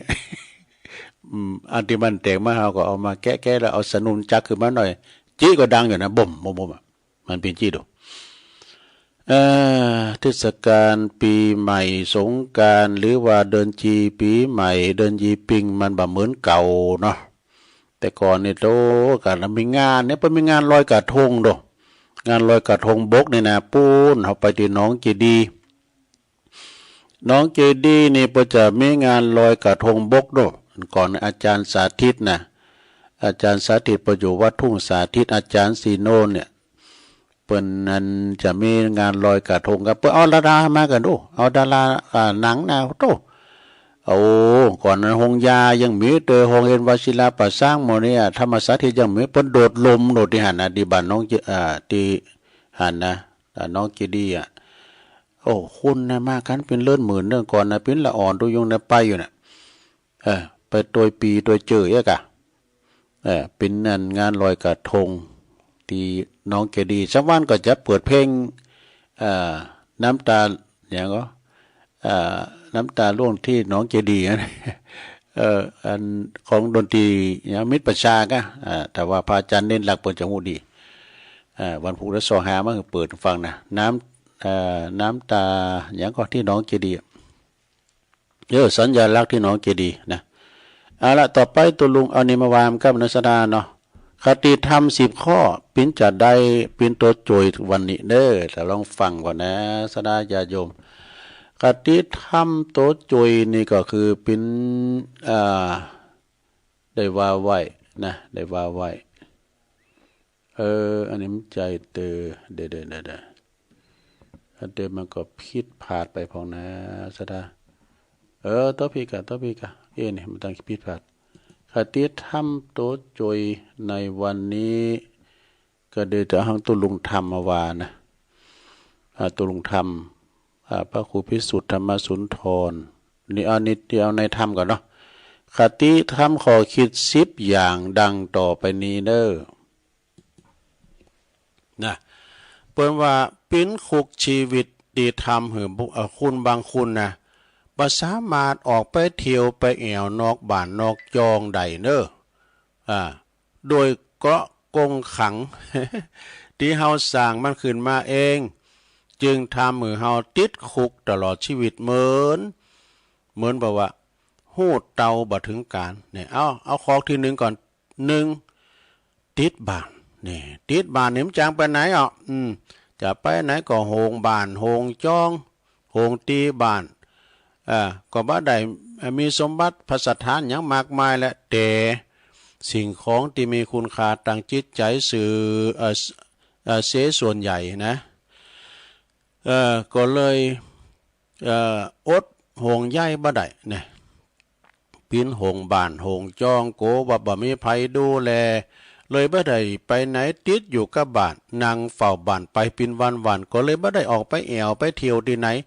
เปิ้นฝูงก็มาโจก็ไม่ได้ไปไม่ได้ไปเอ้ยปิ้นโฮงหอโฮงเฮินปิ้นโฮงบ้าน อันนี้ติดบ้านไปแล้วเนาะต่อไปข้อที่2ติดเลี้ยงหลานเอาแล้วฮักลูกเต้าบ้านฮักหลานเต้าเมืองเปิ้นว่าติดหลานอันนี้ก็นักเลยนะบางคนติดอยู่หลายปีจนหลังๆนี่ชักว่าบ่แน่ใจว่าหลานติดเฮาหรือว่าเฮาติดหลานเนี่ยจะออกไปแอวที่ไหนหรือว่าไปพบปะสังสรรค์กับเปิ้นแต่ละทีเนี่ยโอ้ยมันเป็นอันอย่างที่ยุ่งยากลำบากใจเอามากว่ะโจรเปิ้นโจรไปแล้วก็โจรแล้วโจรแฮมจนว่าเปิ้นนี่ละหลังๆนี่ก็เลยบ่โจรละนะมันติดหลานไว้ เนาะข้อ2ผ่านไปต่อไปเป็นข้อที่3มี10ข้อกันนะลงเด้อข้อ3นี่โอ้ติดสัตว์ตลิสานนะลงเด้อติดหมาติดแมวมันมีแต่นะเฮาก็ยังติดน่ะตุลุงเนาะไอ้การ์ตูนเขาได้กินหยังพองจ้าเนนเขาจะเอาเข้ามาหน่อยติดหมาติดแมวหรือว่าติดสัตว์เลี้ยงคือประกาศทิ้งเขาไปไหนเนี่ยถ้าว่าเอาไว้กับคนอื่นก็โฮงเขาเขาบ่ได้กินดีนอนก็บ่ให้รับถ่ายเพราะว่าถ่ายบัสโดก็อารมณ์เหมือนกับถาดเขานะเป็นถาดเขาเนี่ยแล้วก็จึงอยู่กับติดบ้านติดจองคอยรับใจเขาตลอดแต่กันเนาะเฮาก็ซ้ำเตอกับมันมีเขาก็งอมนะซ้ำเตอก็อู่กับเขาเนี่ยกำนันมามันคือว่ามันจงรักภักดีนะมาแมวเนี่ยนะซะนะกันเฮาไปไหนมาไหนเดี๋ยวมันมาอ่อนนี่บ่โธเดี๋ยวเฮาก็ลิ้นมันอู่กับมันน่ะคิงไปไหนมาบ่นี่ขึ้นเลยคิงรับดีเหรอ อู่กับหมามันก็ว่าคือเหรอมันปากเนี่ยเนาะข้อที่4ลงติดมาติดแมวแล้วเนาะข้อที่4ติดหยังติดเข้าไม้ใบหญ้านี่ติดเข้าไม้ใบหญ้านี่ก็คือหมายความว่าปลูกเอาไว้เก่งว่าบ่มีไผพอบ่มีไผโหดน้ำพ่นดินไผมันใส่ปุ๋ยฉีดยาได้ยากะประกาศที่จะออกนี้ไปไกลไปไหนนะเลยโดยเฉพาะก็ไปเที่ยวต่างประเทศบุรุต่างประเทศหลายวันนี่ปวดโธมันต้องอู่กันเลยว่าไปไหนไกลก็ไม่ได้ปิ้นหงดอกไม้ดอกม่อนเนี่ยกะนะก็ได้วนเวียนอยู่ในสถานที่สวนเลยหรือเวลาไปนอนคุยกับหางใหม่ก็มี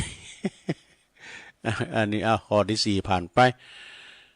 ต่อไปนี่เป็นข้อที่5เนี่ยลงเนอะ อันนี้ติดงานเนี่ยติดงานที่ยังต้องทำ นี่แน่นอนได้ก็มีการประกาศทิ้งงานไปไหนเพราะอาจจะบ่เคยจือเพราะว่าอาจเพราะบ่เคยเจอมือไผนะเก่งมาไผมาทำแล้วก็บ่ได้รับความสำคัญที่จะต้องคอยดูแลอย่าง ไก่ชิดตลอดเวลาจุนชีวิตแทบจะบ่ได้ไปแอวไปเที่ยวบ่ได้ไปพักผ่อนไหนกับเขาเลยวะรอว่าพร้อมเมื่อใดก็ก้อยไปแอวสำเร็จก็ไม่ได้ไปสักกรรมเมื่อกันนี่ซะนะถ้าละงานไว้คนอื่นก็กลัวว่ามันเหมือนใจอ่ะนะ ข้อที่5ผ่านไปต่อไปเป็นข้อที่6เนอะข้อที่6ประวัติติดกับสุขภาพเอาแล้วสถาญาติโยมบางคนมีโรคประจำตัวที่จะต้องติดคุกชีวิตนี่อยู่กับสุขภาพไปไหนไกลก็บ่ได้เพราะว่ามีภารกิจ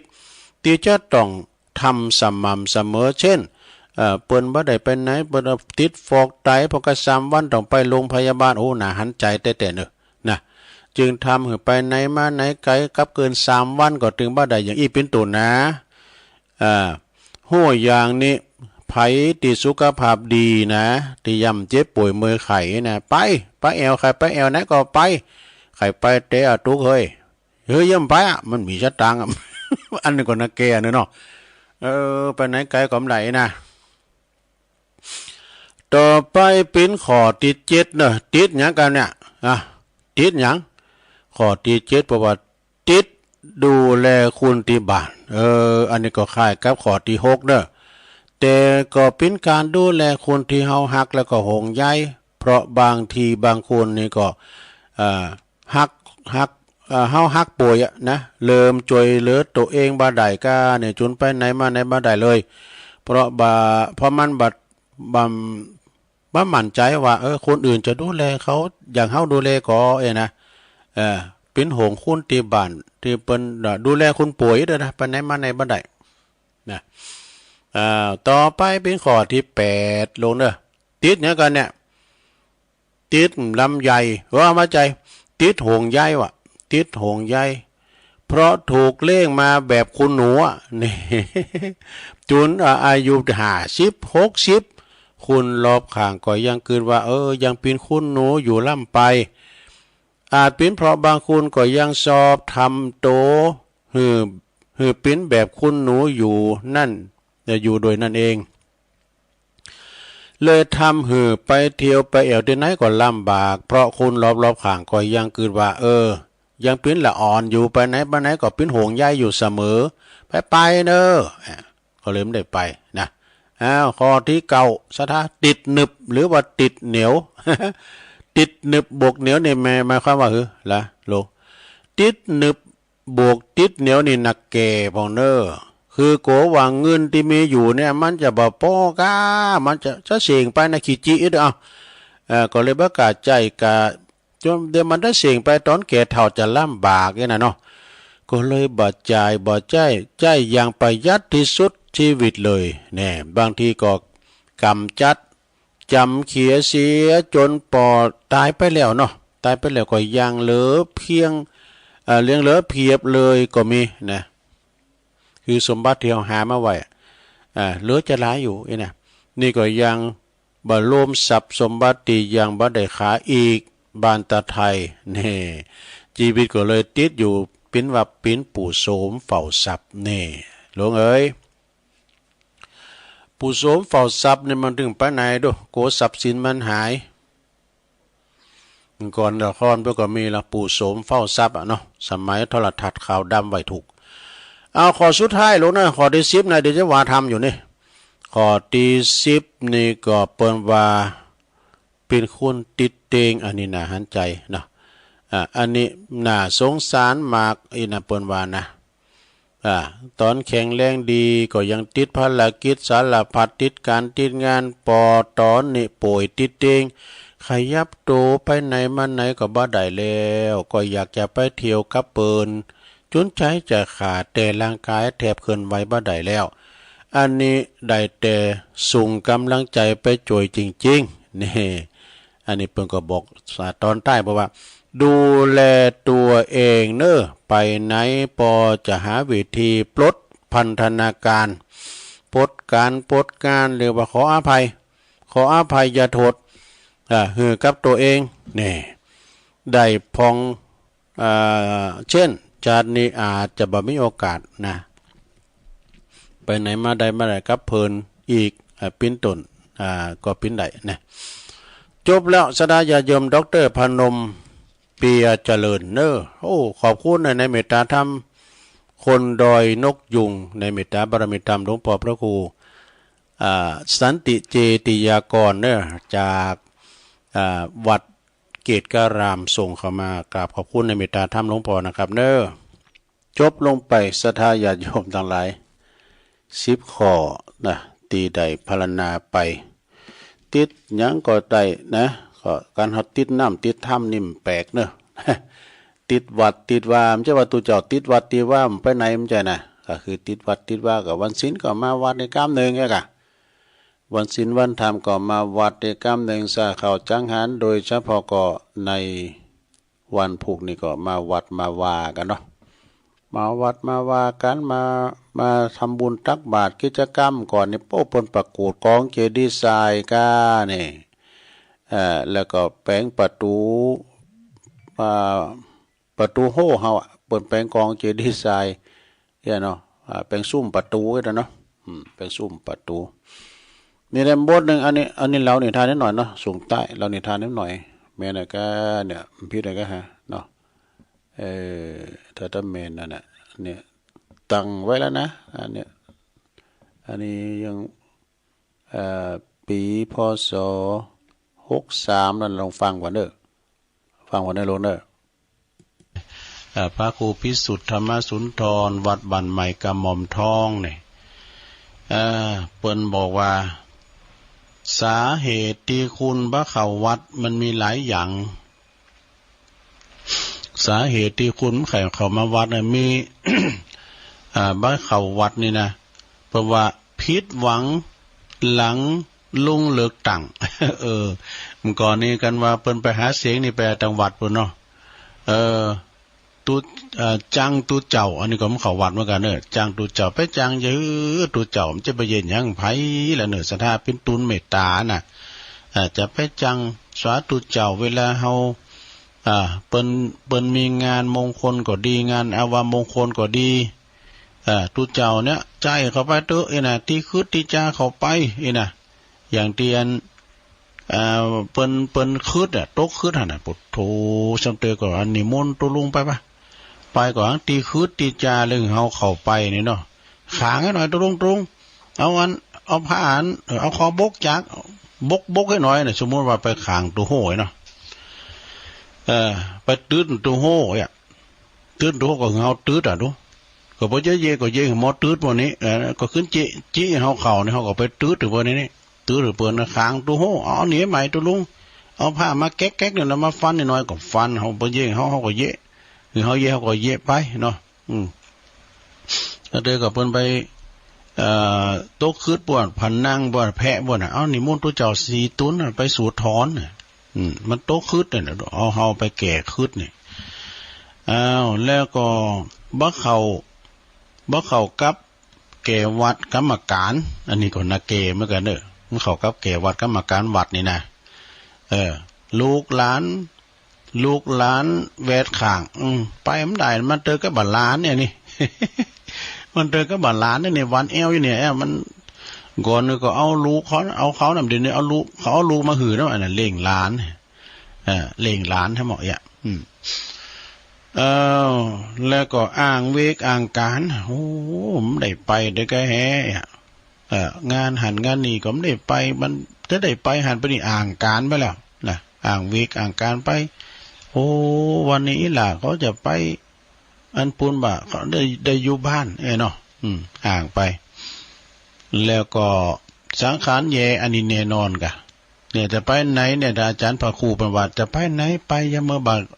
ว่าบ่าแห้งเฮาดีเนี่ยนะลูกได้ไปปิ้นเนี่ยเตียวไงเตียวคองนี่นะกันเวลาเฮาโกะกะนาโมนี่นะโอ้ไปไหนก็ยากของแขวว่องไวบ่มีโรคภัยไข้เจ็บนี่นะเป็นนั่งรถก็มีการเมาโหมีการวงเวียนศีรษะบ่มีไข้หักไข้ต้นยังสักอย่างนะโอ้ถึงไหนถึงกันเนอะถึงไหนถึงกันแล้วก็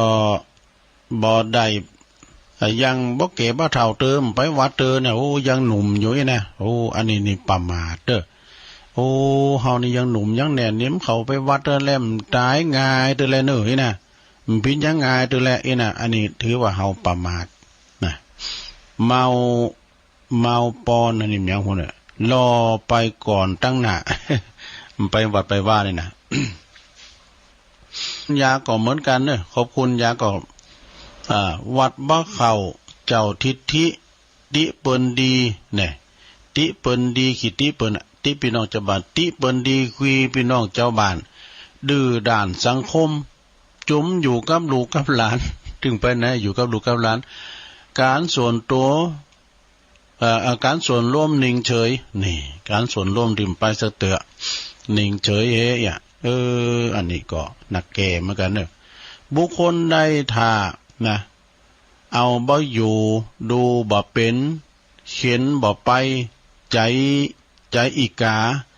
ปาละมีหม่นหมองนะปลองดองแตกแยกแหกกฎสังคมจมอยู่แต่ในหลักกาในกาลานะพิจารณาได้แล้ว ไปทางใดไปกินแปดตาลหนังดินไหนสักเตือไอ้นะอันนี้ก็นักแก่เป็นค่าลมคมคายของขอคิดคำคมของตุลุงคำคมคาลมตุลุงธรรมเด้อตุลุงธรรมนี่ก็พระครูพิสุทธิ์ธรรมสุนทรวัดบันไมกับหม่อมท้องน้องจีดีเน้อเปิ้นเอามาตุลุงก็เอามาเล่าสู่จู้กันฟังเนาะสดาจะโยมทั้งหลายจบลงไป ขอคิดเนาะขอคิดเล็กๆน้อยๆนำเสนอให้ศรัทธาได้ฟังกันเนาะเอาละหลังจากที่ขอคิดไปหลายอย่างแล้วต่อไปตุลุงก็จะมาประกาศและจื่อและนามให้หน่อยเนาะวันนั้นก็ไปรวมงานบุญตั้งแต่อันพุทธมณฑลที่เปิ้นนั้นตอดกฐิน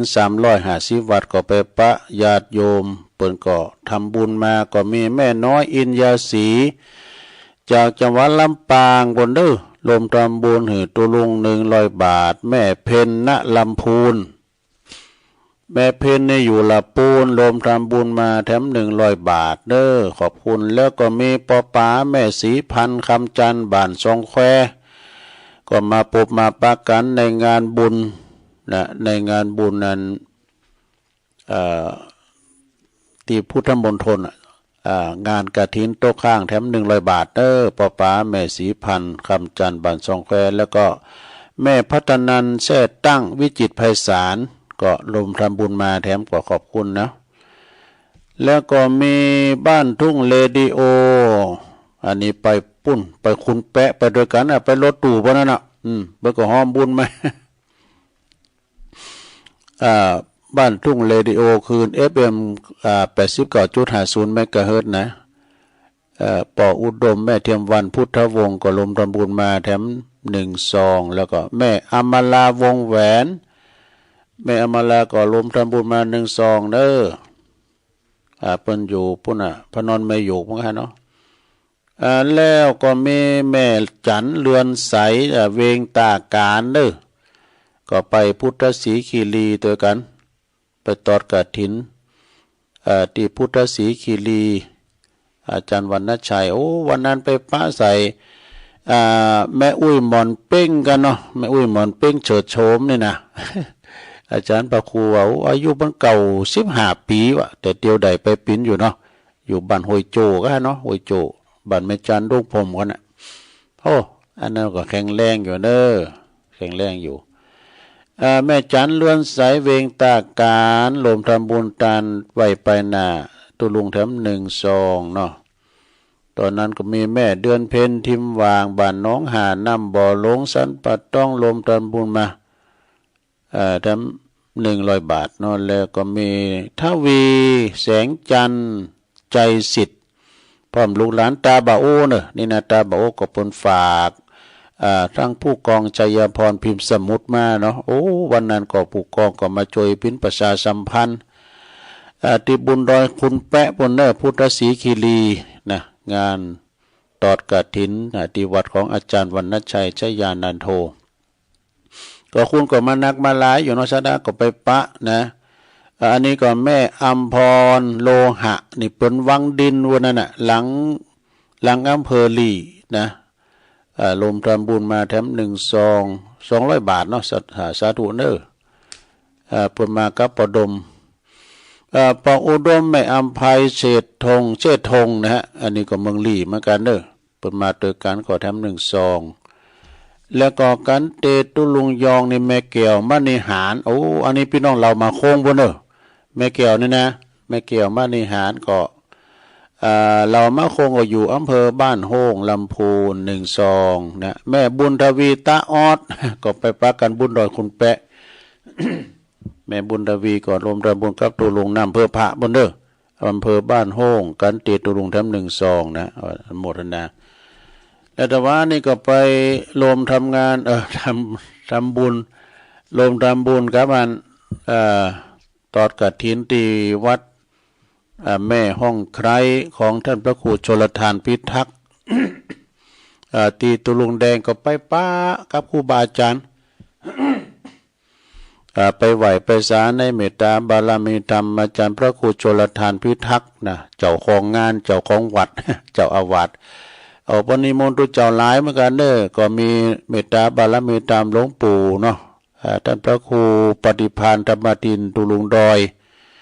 มาเป็นประธานสงฆ์ด้วยครูบาอาจารย์หลายตุนหลายองค์ศรัทธาก็มันหนักท่านนายกเขาท่านปรกำนั่นเขาปรหลวงเขาโทติมนั่นนะศรัทธาเปิ้นแปลงวัดเปิ้นงามเนี่ยปึงไปแต่ปล่อยหลวงวันที่19 มกราเนี่ยศรัทธาเนี่ย19 มกรานะตุลุงแดงไปจะปล่อยหลวงตึงวัดตึงคุณตึงตุเจ้าเปิ้นก็จะได้จะร้องพระครูบ่โดยทำนะแล้วก็มีครับอันนี้ก็มีอันศรัทธาแม่จินดาอีกเดชคุณนี่ก็เดชคุณมากก็ฮะเนาะพอจะเขียนวัดไปหน่อยนะเดชคุณมากก็บ้านดวงดีตำบลป่าป้องอำเภอดอยสะเก็ดนะอันนี้เพิ่นก็ฝากที่ท่านมหาสมชาติทุนธรรมหาก็มาให้ตุลุงเนาะอันนี้ก็ฝากลูกฝากหลานมาก็มีอันนี้ก็มีอันท่านทำบุญยีเป่งเด้อทำบุญยีเป่งตุลุงยองก็มีศรัทธาแม่แสงจันทร์สมลูกนางสาวภัทรวดีสุดาจันทร์น้องการนี่นะบ้านตำบลเชิงดอยอำเภอดอยสะเก็ดบ้านป่าค่าไอ้น้องบ้านป่าค่าตำบลเชิงดอยอำเภอดอยสะเก็ดเชียงใหม่รวมทำบุญมาแถมซองก็ขออนุโมทนาเด้ออนุโมทนาในศรัทธาญาติโยมที่รวมกันทำบุญหลายวัดหลายว่าไปทำบุญแต่ตั้งแต่พุทธมณฑลแล้วก็ขึ้นไปบุญดอยคุณแปะแล้วก็มาที่นี่ก่อนกันเนาะวันที่เอาปอนนี้ก่อนเนาะเอาปอนนี้ก่อน สัพพิติโยวิวาจันตุสัพพะโลโกวินาศตุมาเตภวัตวันตะลายโยสุขีติคายุโกภวะอาภิวาตานาสีลิสานิจังวุตาปัจจายโนจัตตาโลธรรมาวัตันติอายุวันโนสุขังปะลังเอาแล้วจบลงไปต่อไปประกาศข่าวสารงานบุญสักเล็กสักน้อยก็พอมีหลายเด้อศรัทธาพอมีหลายนะก็วันพุกนี้เนาะก็เป็นวันเดินยีปิงเนาะเป็นวันสิ้นสุดของวันสุดท้ายของการตอดผ่ากฐินประจำปีกาลตานบางพองเปิดก็เอาเดินยีปิงเนาะมันง่ายนะก็แต่กันเนาะมันง่ายทำบุญตักบาตรโดยศรัทธาเปิดก็มาทำบุญตักบาตรก็โลดทานกฐินตอดกฐินกันไปก็วันที่15วันพรุ่งนี้ก็ที่วัดป่าเดชดอนใจเนอป่าเดชดอนใจในกลางเวียงเชียงใหม่เปิ้นก็จะมีการทำบุญกันที่ปุณนะป่าเดชเนาะแล้วก็แถมวัดหนึ่งก็ที่วัดห้วยอ้อตำบลน้ำดิบอำเภอป่าซางจังหวัดลำพูนในเมตตาธรรมอาจารย์บุญนักเด้อพร้อมด้วยคณะศรัทธาประหลวงเสมอยถาธงเขาในประหลวงหม่องเขา ได้รับอนุโมทนาจากเฮียอุบลไปเป็นเก้าเนอศรัทธาญาติโยมทั้งหลายก็ไปเอาปิ้นตุนกันไปเนาะแล้วก็มีแถมวัดหนึ่งอันนี้ก็คือเป็น13 วาแล้วไปละแม่ห้องไข่โอ้คนหลายเนอะตุลุงแดงนะแถมวัดหนึ่งก็วัดต้นซ่านฝางบนน่ะแม่โบพัดว่าเพิ่นก็จัดตอดวันที่15 กุมภาพันธ์นี่นะและอันนี้ก็อันที่วัดหนองล่องนะวัดหนองล่องนี่ก็ตั้งป่าสวยฝากประกาศมาเด้อ15เหมือนกันเด้อวันภูเหมือนกันเด้อที่วัดหนองล่องวัดหนองล่องในเขตติดต่อปุ่นเนออำเภอบ้านโฮ่งนะตังสลิติปุ่นน่ะมีเมตตาบารมีธรรมอาจารย์พระบดิกากรวุฒิธรรมทัศสีตุปีตุปีเต่งเขาเนี่ยเพิ่นจะมีกันในวันพุกเนี่ยเด้อไปกินเป็ดตาลการงานบุญอย่างอี้นะปีไหนก็มีเดียววัดเดียวแล้วก็เป็นวันสุดท้ายของการตอดกฐินโดยนะวันสุดท้ายของตอดกฐินในแต่ละปีเนาะศรัทธาญาติโยมทั้งหลายก็มีงานทำงานหนึ่งเนาะที่วัดเกตกาลามวัดเกตกาลามนี่เพิ่นก็จะมีงานอันนี้อย่าที่ก็เนื้อตุลุงก็โจทย์ไปนะในเมตตาบารมีธรรมหลวงพ่อพระครูสันติเจติยากรนี่เพิ่นฝากประกาศมาเนาะศรัทธาเพิ่นจะมีการลงสะเปานี่นะเนาะสะเปาหลงไปพอสะเปาหลงเด้อสะเปาหลงนี่เปิ้นว่าสืบฮีดสานห้อยผอก้อยสะเปาหลงลุ่มละมิงนะสีเกตกาลามณวัดเกตกาลามอำเภอเมืองจังหวัดเชียงใหม่วันที่17ปุ่นศรัทธาเด้อ17ก็โอ้เป็นวันติดพอดีกันนะวันที่17นะเวลาก็4 โมงครึ่งตอนแรกนะบ่าย4 โมงแรงก็ไผที่ว่าเคยหูเคยหันก็ไปพอเนอะล่องสะเปาเปเรียกว่าไปสืบเฮ็ดหอยผอก้อยสะเปาหลงลุมละมิงสีเกตกาลามนาทีวัดเกตกาลามตำบลวัดเกตอำเภอเมืองจังหวัดเชียงใหม่ในวันที่17วันติดพอดีนะเวลา4 โมงครึ่งนะศรัทธาญาติโยมทั้งหลาย4 โมงครึ่งเป็นต้นไปเนาะงานเขากำก็มีหลายวัดเนอะเดินหน้านี่นะเตาตีหูก็ที่วัดดงป่าหวายวัดดงป่าหวายนี่เปิ้นจะมีในวันที่6วันที่5 ถึง 6ก็ให้ได้ตั้งพระครูวิพาทวรคุณนะแล้วก็ตีทำหลายวัดอยู่คือว่างานก็ย้ำเข้ามาเถอะเป็นข่าวสารงานบุญก็มีหลายตีก็มันถ้าว่าถึงเวลาก็จะได้ประชาสัมพันธ์ให้กับศรัทธาญาติโยมไปกินแปดตานเนาะการเมนเดินยีปิงแล้วก็จะมีการเข่ากำต่างทำโลงก้าอีกเนาะออกแรงแห่งไข่มาก็ปล่อยหลงปล่อยลามปล่อยล่อนี่เป็นประเพณีของเฮาที่ปจะปล่อยหลงก็เอายามหนาวเพราะว่าฝุ่นมันบัดตกอีกเนาะอย่างปล่อยหล่ออย่างเปิ้นเลี้ยวเข้าเลี้ยวน้ำกันก่อนเนี่ยงานพระราชทานเพิงศพครูบาอาจารย์ที่เปิ้นละสังขารลมหายใจจากไปเนี่ยศรัทธาญาติโยมทั้งหลายคุณเฮานี่ว่านะคุณหนุ่มคุณกำคุณเฒ่าคุณแก่เมื่อถึงข้าวก็ไปเหมือนกันหมดโอ้ก็อายุบ่ยังหนุ่มอยู่นี่ทุกปีนั่นน่ะท่านพระครูนั่นน่ะอายุกำลัง30 ปลาย40 ปลาย50 ปลายมื้อนึงบ่อ่านอายุคุณเฮานะเดี๋ยวพอนะโอ้อายุ50 60เนี่ยมีเป็นหนักเด้อแต่80 90เนี่ยไข่เค็มไปนะ90อายุ100 ปลายเนี่ยมีเหมือนกันแต่มันมีไปหน่อยเหมือนกันเนาะซะได้เนาะอันนั้นก็พอก้อยสังขารเฮาดีๆเด้ออย่างแม่อุ้ยหม่อนนั้นเป้งนั่นน่ะเสิร์ชโสมเนี่ยนะพี่น้องหอยโจนะเพิ่นไปตานกฐินด้วยกันบ่ที่บุญดอยคุณแปะพุ่นน่ะเตียวแข็งก็เดินหลังก็ไม่ใช่กล่องเนาะนะอันนี้ก็เป็นบุญของเพิ่นเนาะแต่ว่าขอตัวอายุสัก120ด้วยกัน120เตบภาษาอันนี้นะอันนั้นก็เน็ตแหละกัน120โทไปได้ที่น่ะโอ้ อย่างแต่ว่าเนี่ยคุณบ้านเฮาก็นอดีเปิ้นเป็นประธานที่ตุลุงแดงนะอายุ85ปีแล้วปานนั้นน่ะเปิ้นหยังก็หยังแก้วๆนั่นน่ะเป่งเนี่ยนะหยังเปิ้นเป็นประธานเปิ้นมาถึงครอบครัวเด้อมาถึงแม่หลวงต้อยปอหลวงปออุ้ยเป็นประธานอายุ85ปีอะโดเตียวกิอยู่เนอะจิถูกจิเต้นได้ลูกหลานเปิ้นก็หอมล้อมโดยมาเปิ้นสืบชะตาเป็นขวัญกำลังใจให้ตัวแล้วก็เปิ้นก็เอาเงินมาเป็นปึกเนอะเอามาเกณฑ์ตุลุงแดงต้นว่านี่ก็คุณก็นักก็หลายเปิ้นมีพศบ่นี่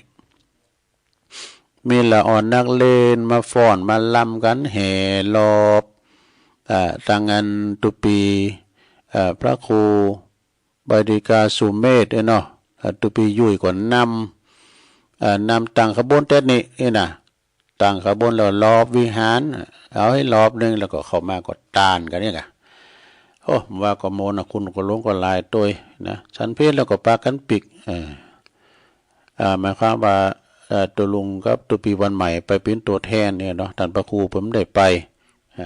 ปรากฏติดการที่งานเดี๋ยวก็ตักทั้งหลายหน่อยกันเด้อจอมลมสกาย67เนี่ยก็ฟังอยู่แม่สวรรลักษ์อันนี้อยู่แม่ทลบปุณนะชัยประการก็ฟังอยู่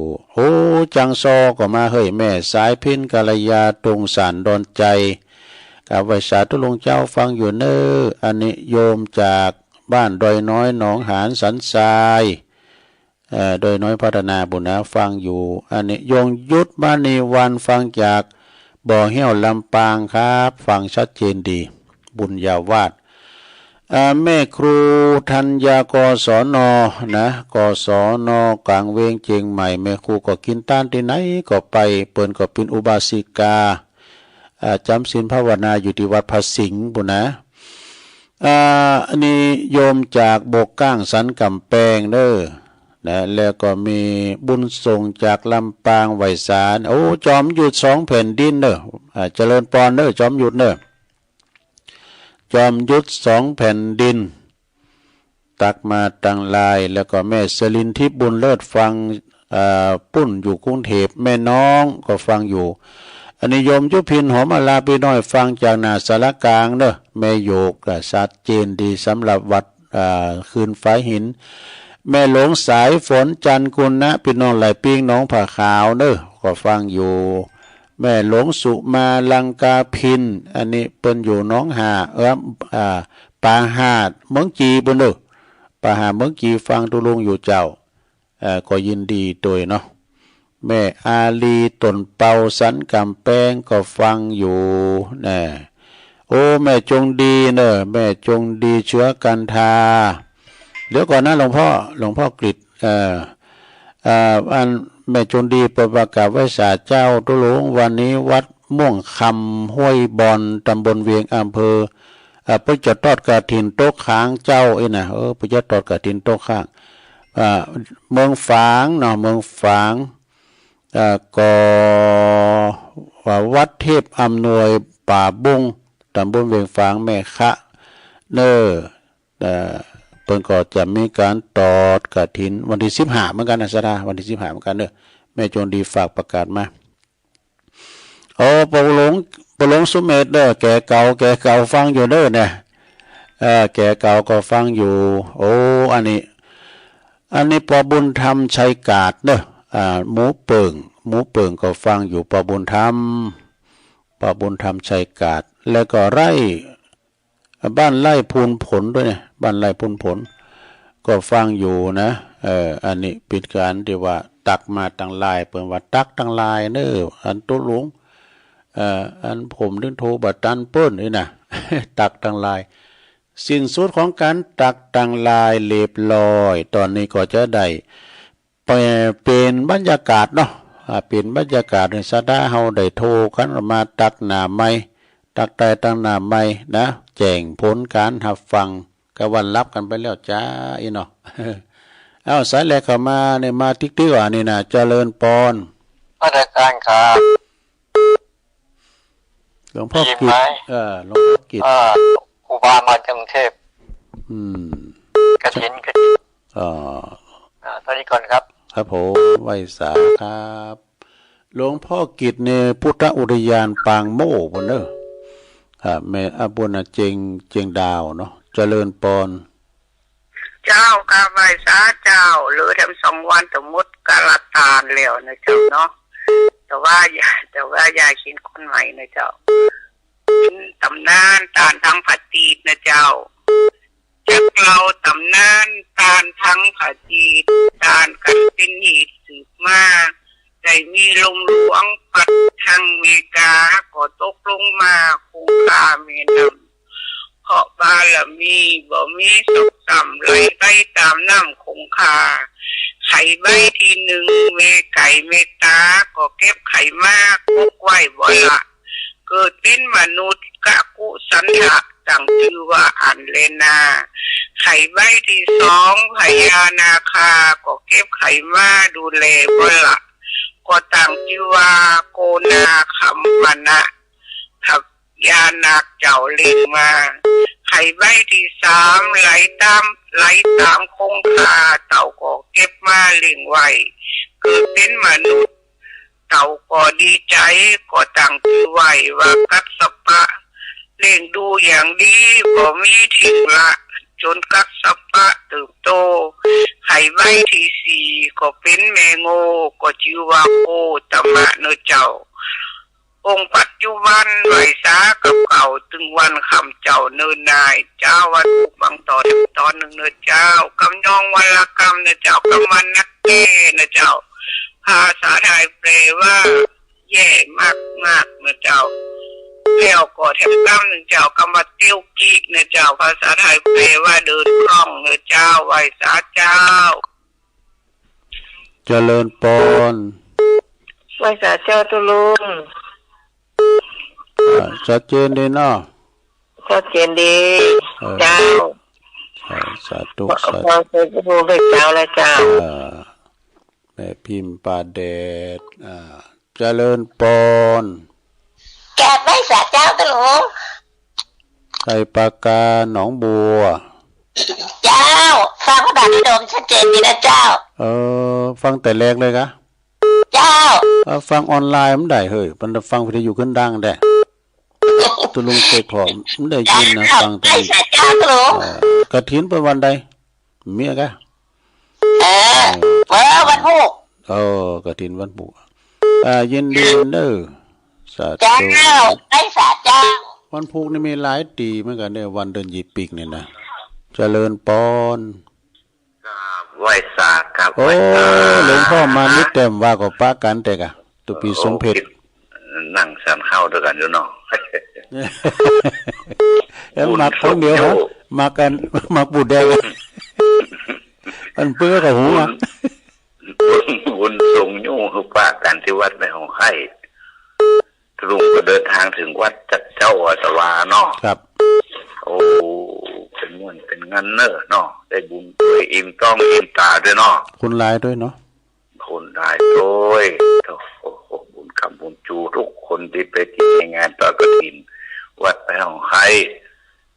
ว่าเจ้าท่านโคชนทานพิทักษ์เนาะ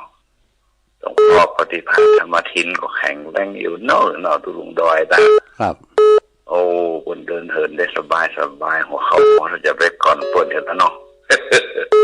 สู้ก็ได้ก็หาตุลุงเนาะอย่างตุลุงเกียรติคิดว่าไปไหนได้เมื่อไปมันไปได้เนี่ยเนาะได้หน่อยนั่นเนาะถ้าคิดมันได้คือไปไม่ถึงถ้าเขาว่าคิดได้เราไปมาถึงไม่ใช่เราตุลุงเนาะขัดไปมาถึงเอาวันนี้คุณข้ามุจูผู้คนบุญตะวันรักษาบุญนนนี่วันผู้แขนอันนี้จะได้คิดไปไหนอ่ะไปเอายาลดความดันกับเบาหวานที่ดันสเกตของวันละสเกตไหวสาครับไหวสาโอ้ไหวสาหลวงพ่อมานิถาวาโลนะโธ่กฐินไปก็ได้ลายเด้อเจริญปอนไหวสาครับลุงโอ้ปนนั้นประเสริฐเนาะปนนั้นปานครับโอ้ปนนั้นปานสุมาปนนั้นปานอิมาศกำลังใจเนี่ยครับกฐินแล้วมั่วเนาะไปวัดแล้วเนอะเขาแล้วโอ้เจ้าขอบคุณปนนั้นนักเด้อไม่ใช่ครับ ตักตายคุณพิษไปหน่อยขอโทษ อ้าวเจริญปอนแต่ตุเจ้าตุลุงเจริญปอน ลูกปุ่มตุลุงเนี่ยออกข้าวต้มมัดดีเลยเมื่อวันจะไปต้มเจ้าชัดเจนเลยเนาะเจ้าชัดเจนเจ้าตุเนอเจ้ายินดีสาธุนี่เจริญปอนราชการจ้าลุงโอ้ยายพรเนาะชัดเจนเลยเนาะโอ้ชัดเจนจริงดีอ่ะ0ไปจ้ะพ่อแม่ไปไม่ห้องไปมาที่ไปไม่ชบ0899555656เจริญปอนไม่ตาเจ้าตุลุงไม่ต่อรักเจ้าเจ้าฟังตุลุงอยู่เจ้าฟังอันนั้นอันพระบาทอุดมเจ้าตุลุงฟังออนไลน์ขึ้นได้เลยฟังวิทยุป่ะออนไลน์ก็เปิดเจ้าตุลุงอันน่ะ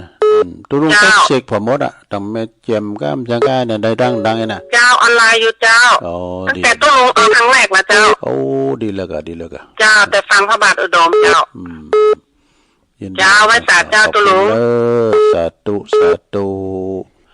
ใส่ประการมา2สายนะแม่อายฝางมาสักคำตะดูเจริญปอนไว้สากับนมัสการโอ้ไว้สาธุพี่ครับวามได้หวนดีละว่าฉันก็แล้วส่วนตุลุงไปอยู่ไหนอีเนาะก่อนเอาไปเอามาหากาอยู่ก็ตัวปีวันใหม่ก็หากะนางอูก็หลวงพ่อมานิดเลยที่ตุลาอีเนาะหันตัวปีไปติโลดอยู่นี่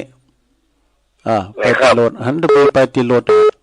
แต่ว่าฝั่งแม่ว่าเปลงสู้เขาว่าวันนี้จะเปลงเขาหมดหันเป็นเตียวไปติโลดเนาะไม่ได้ไปลาไปเจ้ากรรมนี่ไปปาดูมาเงินหมื่นเปลงซุ่มเลยครับโอ้เป็นซุ่มประตูซุ่มมันเลยเนาะชาวบ้านเขาเงินหมื่นครับในวันแรกวันนี้เราเขาเปลงกระทงกันแค่นี้ไปการไปงานแล้วทุกอย่างเนาะฟังลุงแบบนี่แหละที่สามโอ้ลูกเจ้าเลยผม2 โมงนี่ผมตื่นแล้วไปวัดนี่แหละน่ากะมันหยามนะ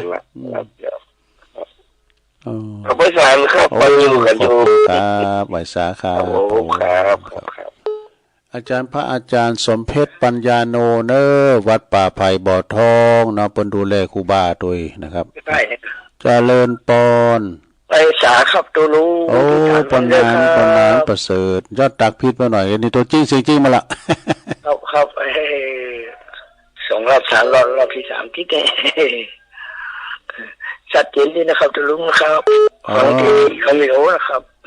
อันนี้แน่นอนเนาะครับคำสอนเนาะมันกับมวลด้วยมีสาระประโยชน์ด้วยไม่คิดเข้ามาเลยเนาะนั่นน่ะ